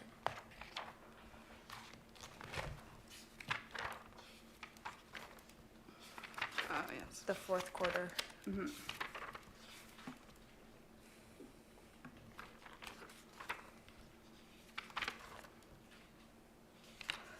Okay. Might be able to tell you the page. Hold on.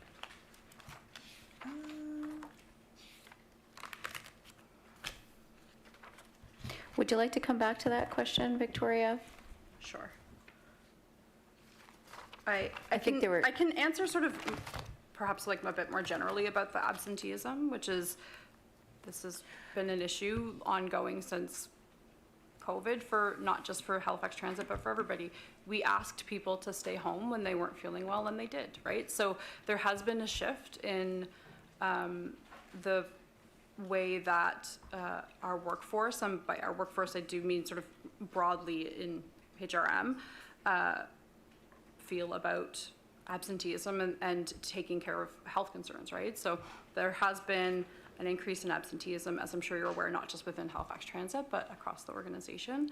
I think there are strategies in place, and to your point about sort of an in-camera presentation about both absenteeism and retention and recruitment, I think that's probably the best way to approach that. Just there is quite a bit of private and confidential information that is helpful context, but we can't really release sort of at large. As far as complaints about operator behavior, that could be anything that an operator did that a member of the public didn't like. So if a passenger would like to get on with a disposable cup, drink, and there's a conflict about that, a small c conflict, let's say, about that, that would come in under operator behavior. So it could be really anything from, I don't like the way this operator didn't smile at me, to obviously more serious questions and concerns. Those complaints come in and they are all addressed appropriately. Okay, thank you. I think the comment around, just for clarification here, the level of absenteeism was unusually high. That's specific in the Accessibus trip details. So I think that's where that terminology was being used. So we're going to move on to our next speaker. If I can just get my screen up here. Thank you. Over to Councillor Cuddle. Thank you. And thank you for all the answers last time. So just, in following up to that, just around the on-time performance and the adjustment of the running schedules, I think I understand better now, kind of the challenge that when you have congestion and there's all this construction, nothing's going to be meeting on-time performance if the buses can't move. So we adjust the schedules. But when we do that, is there kind of a standard of timeliness and customer service that we aim to achieve? Like for example, like if I was catching a bus and it was telling me that it's going to take me like an hour and a half to get home because of something that's going on, I mean, that's not reasonable, and we can't adjust the times, obviously, to fit the situation. I mean, what overall is our goal in trying to provide a timely service and from a customer service delivery of service kind of perspective, and how does that fit with our targets and our metrics when you talk about that 85th or that the percentile that we the target that we try to hit with our on-time performance? I'm just trying to get a bigger picture of what this all means. I had another question about you were talking about adjusting the service, about the running schedule for Springvale to align with the bells. And this is a challenge I've had with Canard over the years, and I don't know how many emails I've written. It has to be over a dozen. Maybe two, in that the 4:15 was not aligning with the bell time. And I was always told no. I've always been flatly told, like, no. The kids should get excused from class 10 minutes early to catch the bus, which isn't going to happen. That's not the right answer. Perhaps we could have this discussion offline, but it's important that when we say we're trying to encourage kids to catch the bus and use the service, and not just to provide the service, but to create future transit users that we're able to do that. And I still don't understand in the Canard and the 4:15 scenario, why we weren't able to do that, and told it takes 2 years to adjust a service schedule. Like these are concerns that I would like to follow up with you on, and I just want to echo. And I've raised it before a few times about Mumford, right? And just how inaccessible that is, that you have to actually go across a barrier, and then you have to go across mud and grass to get to the other side to catch your connection. It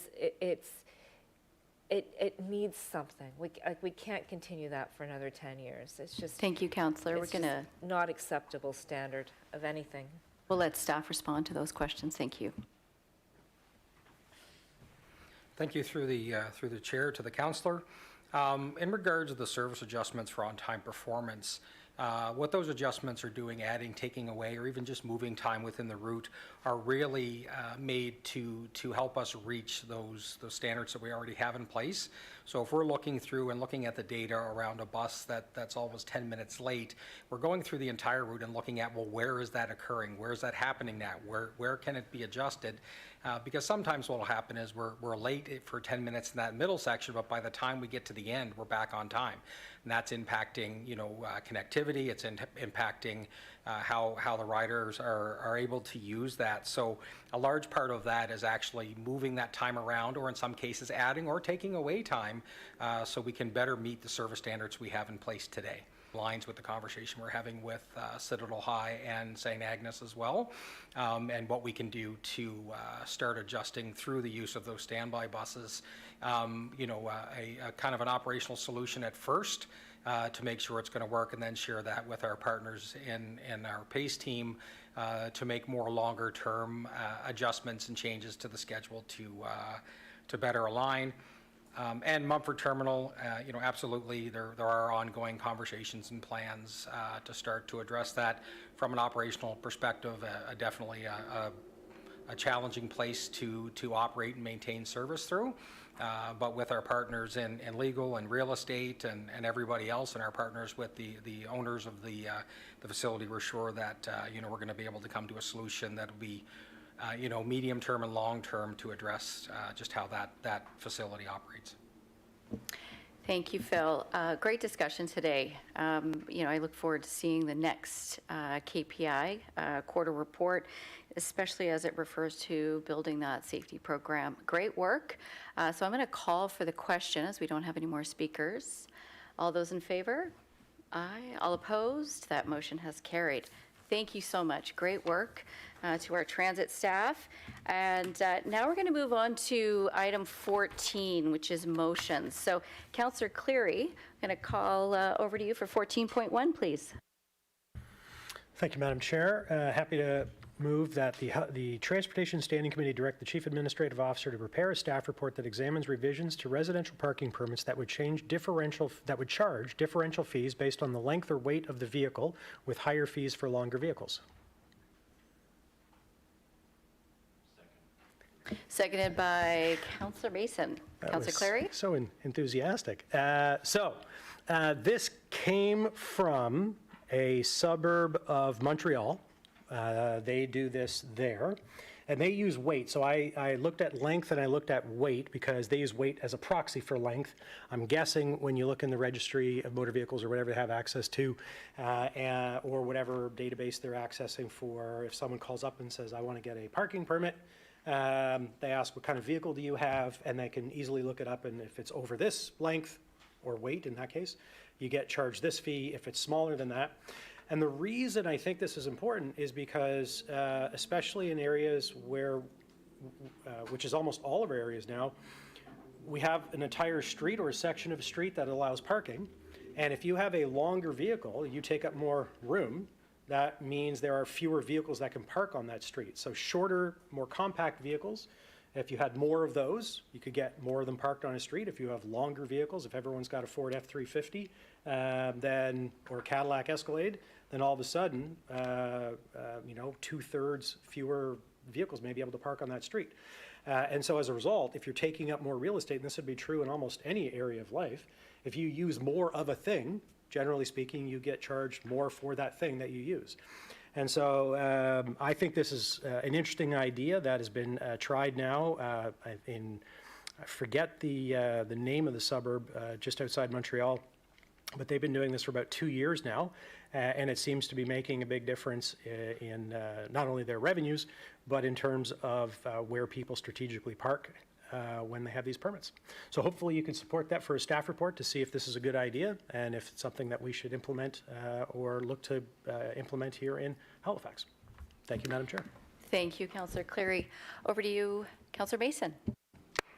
So I did reluctantly second this for Councillor Cleary because it's so easy for this to be construed as like a war on cars, which I know you're enthusiastic about, but a lot of people aren't.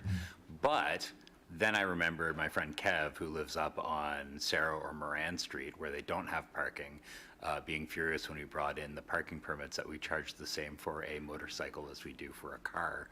And he's like, how's that fair? I take up 1/4 the space. So I think it is worth exploring the length piece for that reason. I think there are all sorts of different types of vehicles that potentially could, we could see them taking advantage of that kind of model. So for a staff report. Thank you, Councillor. Councillor Cuddle. Thank you, Madam Chair. I'm generally in support of this as well, and it is it's true, especially when you get like a big truck with a big trailer or a Winnebago. A Winnebago's a thing, is that the right word? Anyway, they take up a lot of space compared to a small compact car, and I do think it's worth looking at. I would ask if we could remove weight, if that would be a friendly amendment, because one of the things that is happening is that we know electric vehicles weigh considerably more than gas vehicles, and so I wouldn't want to be penalizing a small compact electric vehicle based on its weight. And I'm also wondering if we could add in something, or at least maybe if staff can take this into consideration, that, some exceptions around accessible vans, which might be larger, but by necessity, that if somebody has an accessibility parking, qualifies for accessibility parking, that perhaps that car, the length of the car wouldn't be factored in. But I'm hoping staff are listening and that can just come back in the staff report. But would it be a friendly amendment to strike weight? Okay. We're good? Yes, thank you. Councillor Clary. Sorry about that. Councillor Outhit just jumped in. Go ahead. Just wondering if there's any provision for people who need a van or an F-150 or whatever for their work, how that's been addressed other places. I mean, if you're in a trade, the sort of thing, you might actually require something more than a moped or a mini car to do your job. So I'm just wondering if there was any consideration in the places that have done this for, some vehicles are required for some types of work. So thanks. Thank you, Councillor. Councillor Clary. Thank you, Madam Chair. And to Councillor Outhit's point, I mean, that would be information that would come back in the staff report, I would guess. But I would also guess, too, if you have a very large, medium or heavy-duty vehicle, you're probably not taking it home, and you're probably not parking it on the street. But anyway, the staff report could certainly deal with that. And just for Councillor Cuddle, she mentioned EVs. And EVs generally do weigh a little bit more, but not very much. So a comparable vehicle in the same brand, same model, EV, hybrid, or gas, is often only anywhere from 10 to 23% heavier. So and it depends on the categories the staff look at. But I'm fine to remove weight because really it's length that I'm getting at. I just noticed that in this particular jurisdiction, they used weight as a proxy for length. But certainly staff can come back and look at whatever model might be appropriate. I'm not saying it is, but might be appropriate for Halifax. And then we could go from there. But yeah, thank you for that support, and let's see what comes back. Thank you, Councillor Clary. So just to be clear on that, we are striking or weight of the vehicle. Okay, very good. Thank you. You've got that, Madam Clerk. So I'll call for the question. All in favor? All opposed? I think, yeah, sorry. So I'm seeing that we're good to go here. Sorry, I didn't see any arms over there. That motion is carried. Yeah, thank you. We're going to move on to 14.2 in the Councillor Clary show. You're up next. Thank you, Madam Chair. I'll move that the Transportation Standing Committee direct the Chief Administrative Officer to prepare a staff report looking at amendments to signs or adjustments to signs and signals that would truly prioritize pedestrians on streets that are designated as pedestrian-oriented main streets in our land use planning documents. Is there a seconder? Seconded by Councillor Mason. Go ahead, Councillor Clary. So this is one, and we have a number. If you look at the regional center land use bylaw, we have a number of streets that are designated as pedestrian-oriented main streets, and it forces, say for example, ground level to be retail service-oriented, to maintain activity on the street, to encourage pedestrian activity on the street. I will speak directly about my experience in District 9 with Quinpool Road, which is designated as pedestrian-oriented Main Street, and we have, as an example, had to fight to get marked crosswalks in some areas, and we have now 3 half signals on that street. Those 3 half signals are timed with the adjacent lights, and so what I see, and especially at the beginning of the school year when we have a lot of new university students in Halifax who aren't used to waiting when they push a button, activated crosswalk. And then all of a sudden, it could be sitting there for 30 seconds, 45 seconds, over a minute, and like, what's going on here? And often I see very dangerous behavior because they'll push it, they'll look around, and sometimes they'll try to dash across against the light, which is illegal under the Motor Vehicle Act, but they do it because it doesn't make any sense to have a pedestrian-oriented Main Street than to prioritize cars on that pedestrian-oriented Main Street. I would love to do this on all of our streets, but I think it's fair to start with the pedestrian-oriented ones that council has already determined are pedestrian-oriented.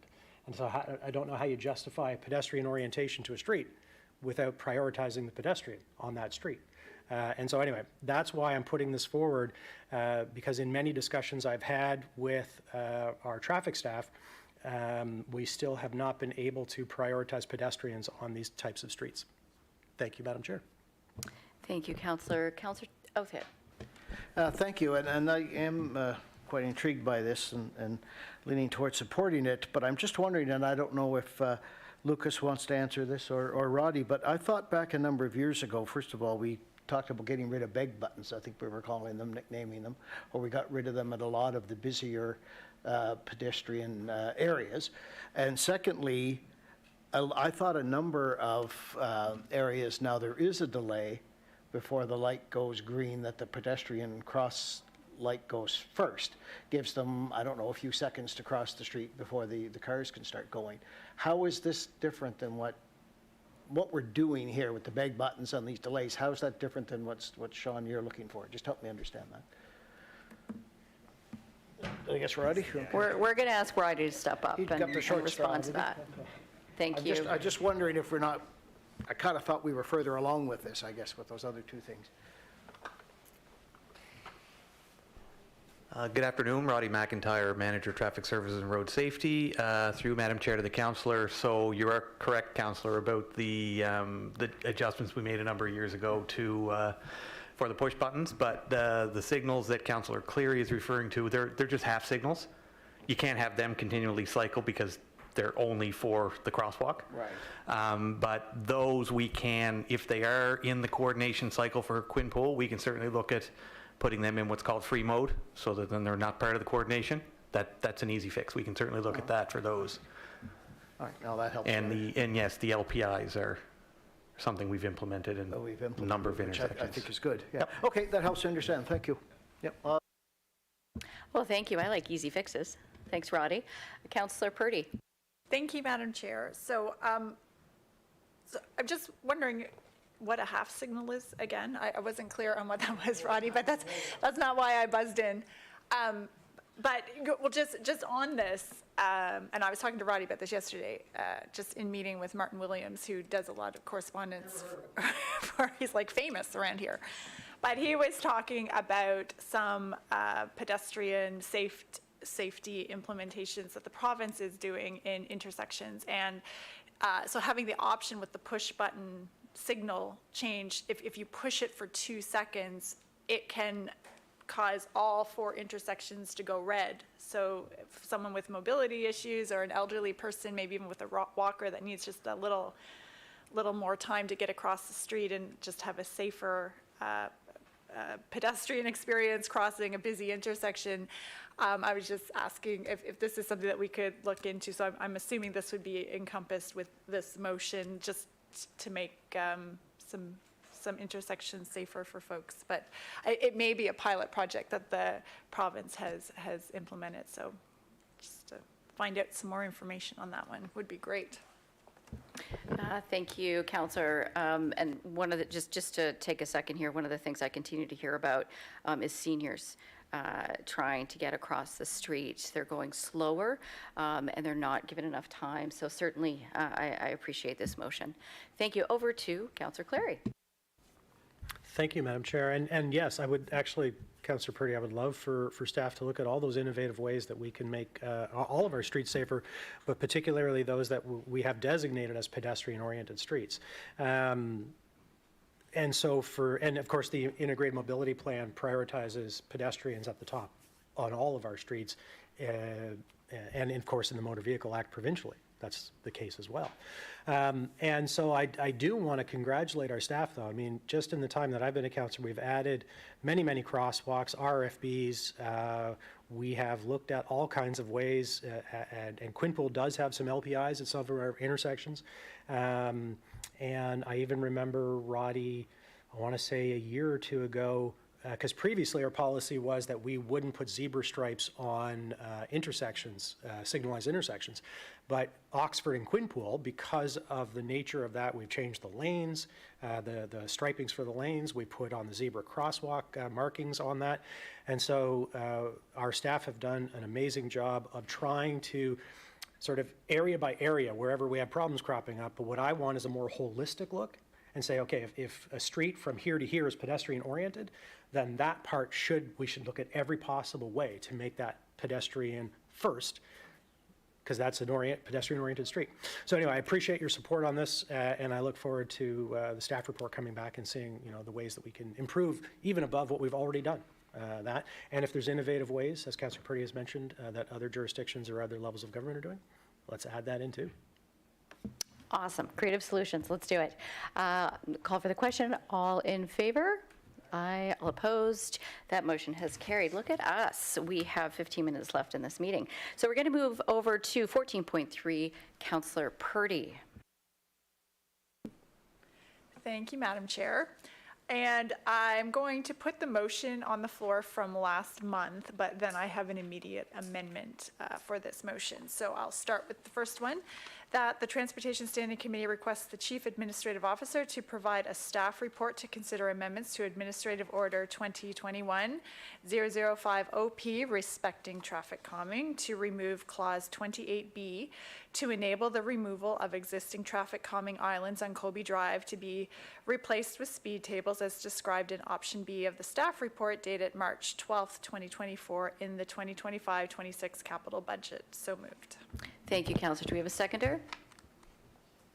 Seconded by Councillor Cuttle. Go ahead, Councillor. Thank you, Councillor Cuttle. And I'm just going to put the amendment on the floor right away. That the motion be amended to request that the staff report outline potential amendments to Administrative Order 2021-005-OP respecting traffic calming, and specifically to sections 27, 28, and 29 related to removal of traffic calming measures. So moved. Seconded by Councillor Cleary. Go ahead, Councillor Purdy. Thank you. Thank you. That first motion was it was a bit over the top. It was too extreme for us here. So this one is a little softer and gives options for staff to bring back options. So earlier in the meeting, if we can remember back to almost 2 hours ago, I submitted a petition where I received 100% signage of every resident on Colby Drive within the island area who was home the 4 times I went out to knock on the doors. And actually, it was very enjoyable. It was a good time. And the weather was beautiful. So not only did everyone want to sign the petition to remove the islands, more often than not, they asked if all of their family and friends could also sign. No one sees a benefit in these islands. I heard story after story of near misses of all sorts, leading to many safety concerns. And on the safety concern topic, I was asked to provide data to prove the 4 safety incidents I related in the June TSC meeting. But I don't have that data. They were anecdotal. They were all shared with me by residents. And I heard these same stories repeated in the last 2 weeks when I was at the doors. So I have no data to back it up other than residents' stories. The island project was a pilot to see how effective it would be for making the streets safer. And it has not worked. And I'm asking staff to come back to provide some options that may be used to amend just these parts of the AO. There's three little parts there to remove the islands. And this is not intended to impact traffic calming in any other part of the municipality. If we don't have the ability to retract decisions that have not proved effective, then we are not providing the best service to our residents.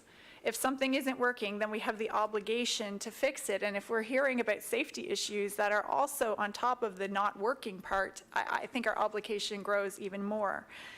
If the islands do not calm traffic, then I don't even think they should be considered under the traffic calming infrastructure. If they were put there in the first place under that title, they don't fit the title anymore. I'm just not sure how rigid we need to be with this. And that thereby that wouldn't even affect the AO at all. This comes down to an interpretation of the legalese language, and there's different interpretations that could be made. The pilot project was not repeated anywhere in HRM because it did not work. It also puts a burden on the residents, an undue burden on the residents who live in close proximity to these islands that their neighbors on the same street or even right beside them do not share. That is not fair nor equitable. This is, in my humble opinion, a simple ask. The motion is asking for staff to provide options. There's no big decisions being made, and it's much less aggressive than the original motion. So I hope that you will all support this. Thank you very much. Thank you, Councillor Purdy. Councillor Oathhead. Thank you, and I do support the spirit of this, but I guess, and Lucas, I don't know if you want to pick on Roddy again or if you want to handle this yourself, but I just don't understand why council has to be involved in this. Council does not decide where traffic calming goes. Council does not decide what type of traffic calming is done. We fund it, we give direction that we want it used, but we cannot say, please put one on this street, make it this type, do it, and the residents don't get to vote anymore on it and all this sort of thing. You don't get to vote on whether you can avoid obeying the law. So if this is a failure, this pilot was a failure, why can't staff just say, okay, it was a failure, we tried it, God love us for trying it, not all pilots are successful, let's just take it out and come up with something better. And not set the precedent here for every time a councillor or somebody on a street doesn't like or doesn't think it's effective that something that's been done on their street has the ability to say just remove them. Not everybody loves speed humps, not everybody likes reduced speed limits, not everybody loves chicanes. So we're going to open up a can of worms here. If this is not effective or not safe, why can't Roddy or Lucas just remove them? Through the chair to the councillor, I think it's a great question, and I think Councillor Purdy sort of hit the nail on the head. I think that's where we started in this discussion, but then reading the language that is in the AO, yes. The issue is not necessarily, well, it is partially the removal, but also the funding of the removal piece, right? And so she has successfully gotten the petition, which is the first half, but the second half of the language requires that we wait until we are rebuilding the road to replace the infrastructure. And so I wasn't part of that earlier discussion about why the AO was set up that way, but that's why. It's just, I think both of you are making the right points in that. I think it was meant to ensure that, we wouldn't make decisions based on, one passionate moment kind of thing, and that council would consider it, and then it would have to go in order. And I don't know if our legal staff wants to. It's just funny, if you have a pilot, and if a pilot isn't successful, built into the pilot should be the cost of removing it if it isn't successful, because there's no guarantee every pilot is going to be successful. So I think the AO kind of troubles me a little. But I don't understand why a petition is required to remove something, and maybe we should change the AO. If something isn't safe or something isn't effective, why would there have to be a petition rather than our strained staff saying this isn't working, get it out of there?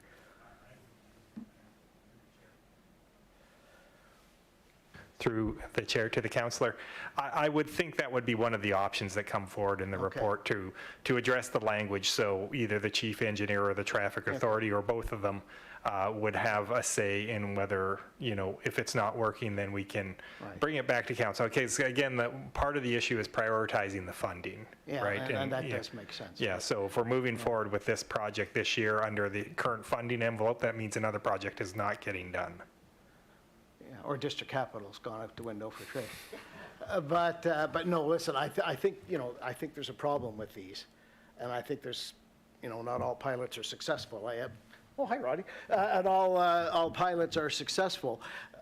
I just think from now on, when we do a pilot, I think we should build in some money for a failure if it happens. And secondly, I just don't like the idea of voting, councillors voting and people petitioning and whatnot to take out stuff that they had no say over going in, just going forward. So hopefully the report will cover how we have to do the AO to remove that. If not, we could have everybody, well, I don't like that stop sign. I don't like that bump. I don't like that chicane.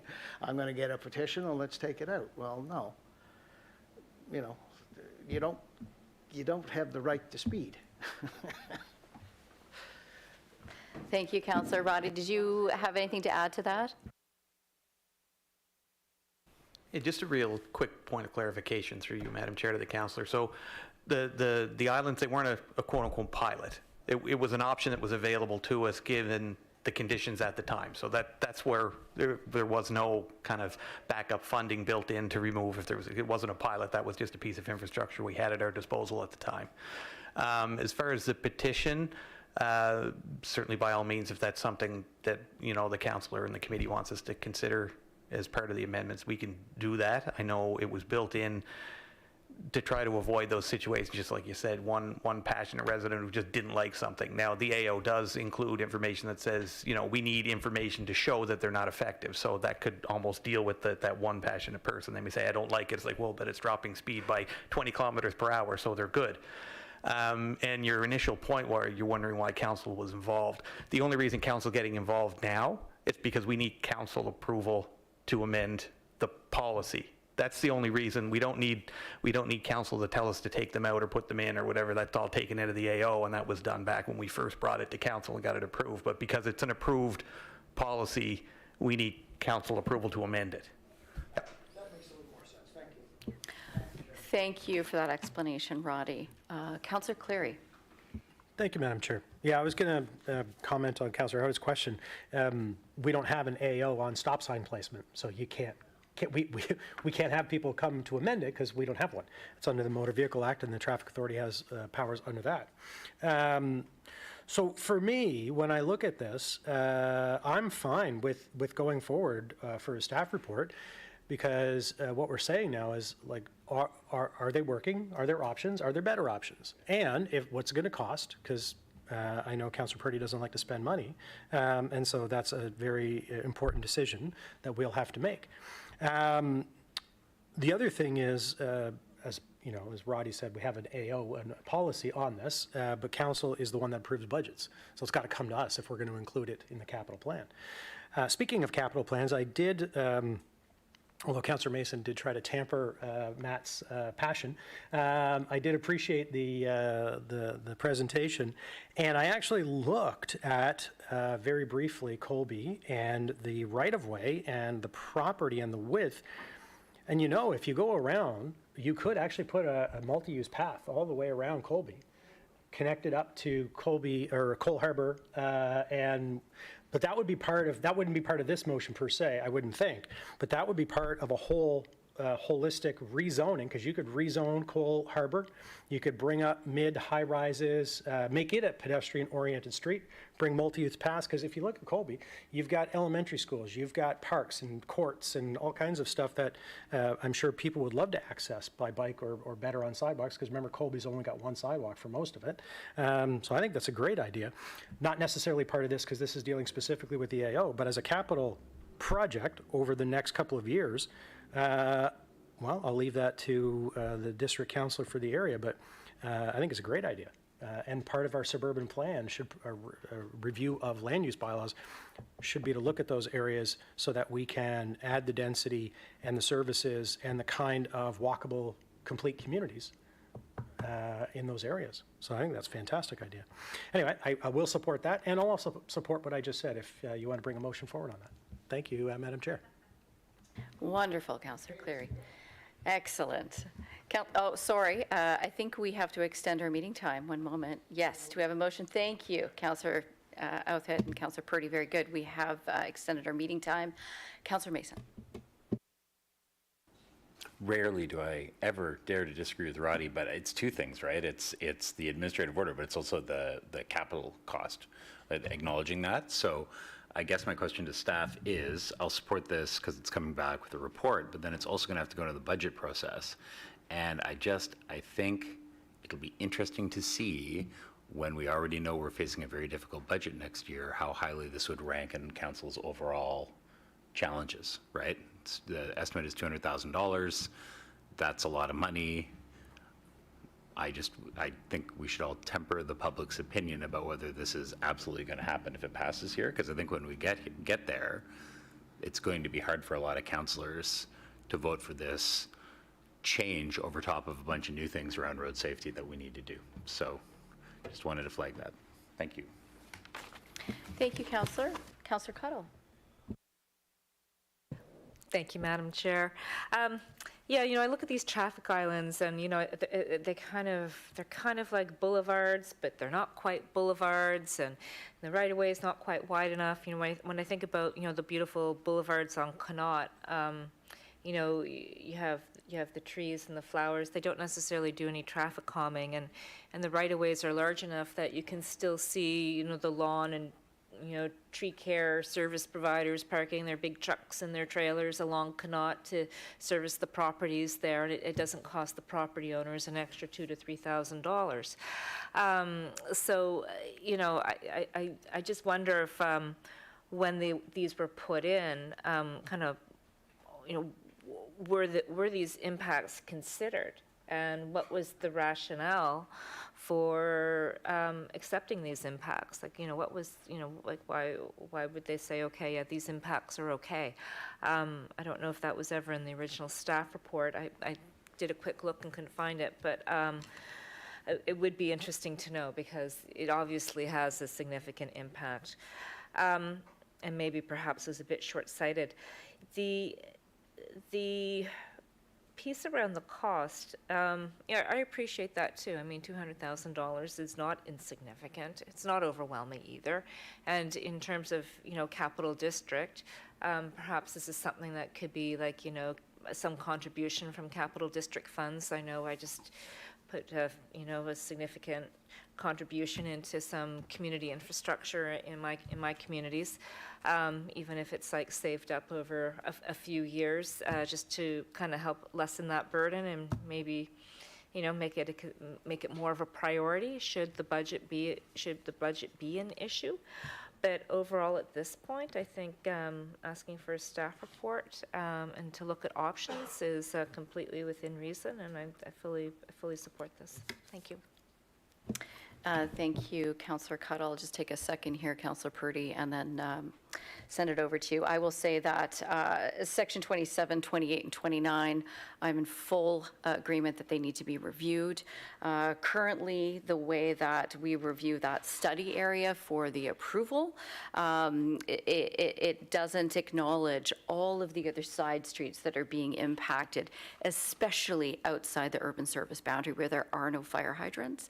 And so I think it's really important for staff to consider those unintended consequences when viewing this, and also considering what it might mean in the future to this administrative order. Again, considering the unintended consequences of some of these traffic calming policies, but also what tools the public have to actually create feedback and meaningful feedback to create the needed change, obviously, to address speeding, but also just to note that we do have the Public Works Department working with our emergency services personnel and Halifax Fire and police to acknowledge any delays that traffic calming could be providing. So I support this, and I thank you so much for bringing it forward. Councillor Purdy, over to you. Thank you, and thank you all very much. This is much more positive than I anticipated, and thank you for your comments. They're very good. Yes, we can all be friends today. But I mean, Sean's right. I hate spending money. I hate the budget season. It's the worst time of year. And I would be willing, of course, to put some district funds towards this project.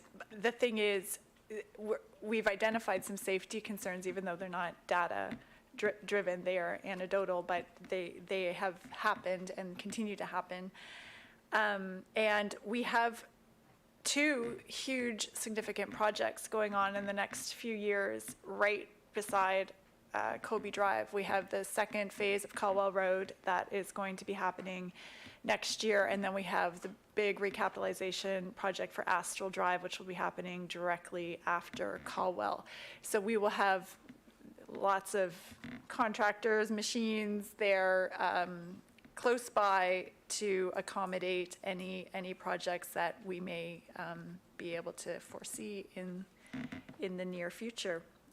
But anyway, just looking for options and looking for staff's recommendations on this. Thank you. Thank you, Councillor. I just wanted to note that the amended motion is on your screens now. Councillor Outhitt. Yeah, just very quickly, and I will support this, but it's going to take a while, and as Wei said, no guarantee that it'll be in the budget. Is there anything, again, Roddy/Lucas, that can be done, signage, reflectors, something or other that can be done to make these quote-unquote safer in the short term till we see if and when we have the money to remove these? Can something be done to, it doesn't deal with the extra cost for the moving and things that the gentleman, Mr. Chackin, mentioned, but is there anything we can do to make these more visible or safer in the short term? Over to you, Roddy. Through Madam Chair to the councillor, the islands already have large reflective white keep right signs and black and yellow hazard markers on them on both ends. So other than neon lights, you don't think there's much you could do? Do you want to stand out there and wave a sign, Yeah, maybe? yeah, no, they'd aim for me. Yeah, they'd aim for me instead of the islands. Yeah. But no, I mean, so you have looked and you will look if there's anything else. If there is anything else we can do, we'd certainly look at it. You know, like I said, short of having something really. Trish likes walking up and down the street there, apparently. So, okay, so just obviously a given if there's something you can come up with. So, yeah. Wonderful. Thanks, everyone. I'm going to call for the question. All in favor? Aye. All opposed? That motion has carried. Thank you so much. We are now at 7 minutes. Oh, sorry. That was the amendment. And now we're going to vote for the main motion. There it is on the screen there. Okay. All in favor? Aye. All opposed? That motion has carried. Great, let's do it again. No, just kidding. Okay, number 15 in camera, we have none. Added items. 16.1, Councillor Mason, 320 route through Fall River, and we have our deputy mayor here who's been waiting so patiently for this to get on. So over to you, Councillor Mason. Poor Kathy. Okay, I move the Transportation Standing Committee request a staff report regarding potential rerouting of the 320 to stop in the core of Fall River on Highway 2 near the Fall River Road at the intersection using a new route via the soon-to-open Airtech connector and Highway 112 exit 14. All right, so the reasons are there. Kathy will speak to it, but what really pushed me over the edge in this, and Kathy and I have been talking about this for a while, is I took the bus to the airport last time I went to Ottawa, and I didn't realize that to get back on the highway, it actually has to go all the way down from our park and ride down to the roundabout and grind through there at rush hour and then get back onto the highway. I'm like, well, okay, you're halfway to the Sobeys at that point. We might as well push it all the way through. And then, of course, at the other end, it comes off at exit 5A and it stops at 3 different places in Aerotech and in the airport apron before it gets to the terminal. So, let's answer the question, what is the ride time going to be? It will probably increase it by a minute or two. If it increases it by more than that, then I think the next question council will have to ask, but I think that comes after. I didn't put it in the same report as, okay, so let's have the airport bus should probably go every half an hour instead of every hour. And then that kind of solves the additional problem and provides better service to the airport, because certainly we're starting to see, and I think our transit folks are still in the audience. Recently we've been seeing on social media more and more pictures of that bus being full departing Duke. So it's getting used more and more and more, so we probably need to talk about increasing service there too. So I'd ask for your support to find out what the options are there. Thank you. Thank you, Deputy Mayor. Thank you, Madam Chair, and thank you for the indulgence, letting me be on the committee, and thank you, Councillor Mason, for putting this forward for us. There are a couple of things about why now and why it hasn't happened before. So it was, when we came in 2020 in this term and said that the transit service boundary was not up for review. And so it was like hitting a brick wall all the time, every time the conversations about extending transit. The difference now and about the timing now is that the Aerotech connector in Wellington will be complete by Christmas. And so that is what makes it a difference, so that the efficiency of the route would be there. HRM has already purchased land that is right across from the Sobeys. So there is land that's already there and it's available for a transit stop. Crombie has also said that previously, I haven't confirmed it lately, but they had said that they would be more than happy to see a transit stop. But we've also got a growing business center happening in Fall River as well.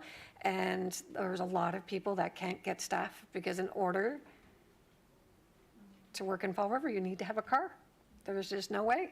And we've also got, a couple of other things happening, and there's a significant amount of growth that's coming. So in terms of timing, this is a good time to get this done. The Aerotech connector is going to be open, they say by Christmas, but at the last meeting I was at, they said by Christmas, but on paper, they're probably going to say January, just to give themselves a little bit of grace time. So I do hope that members of this committee would support this request. Thank you. Thank you, Deputy Mayor.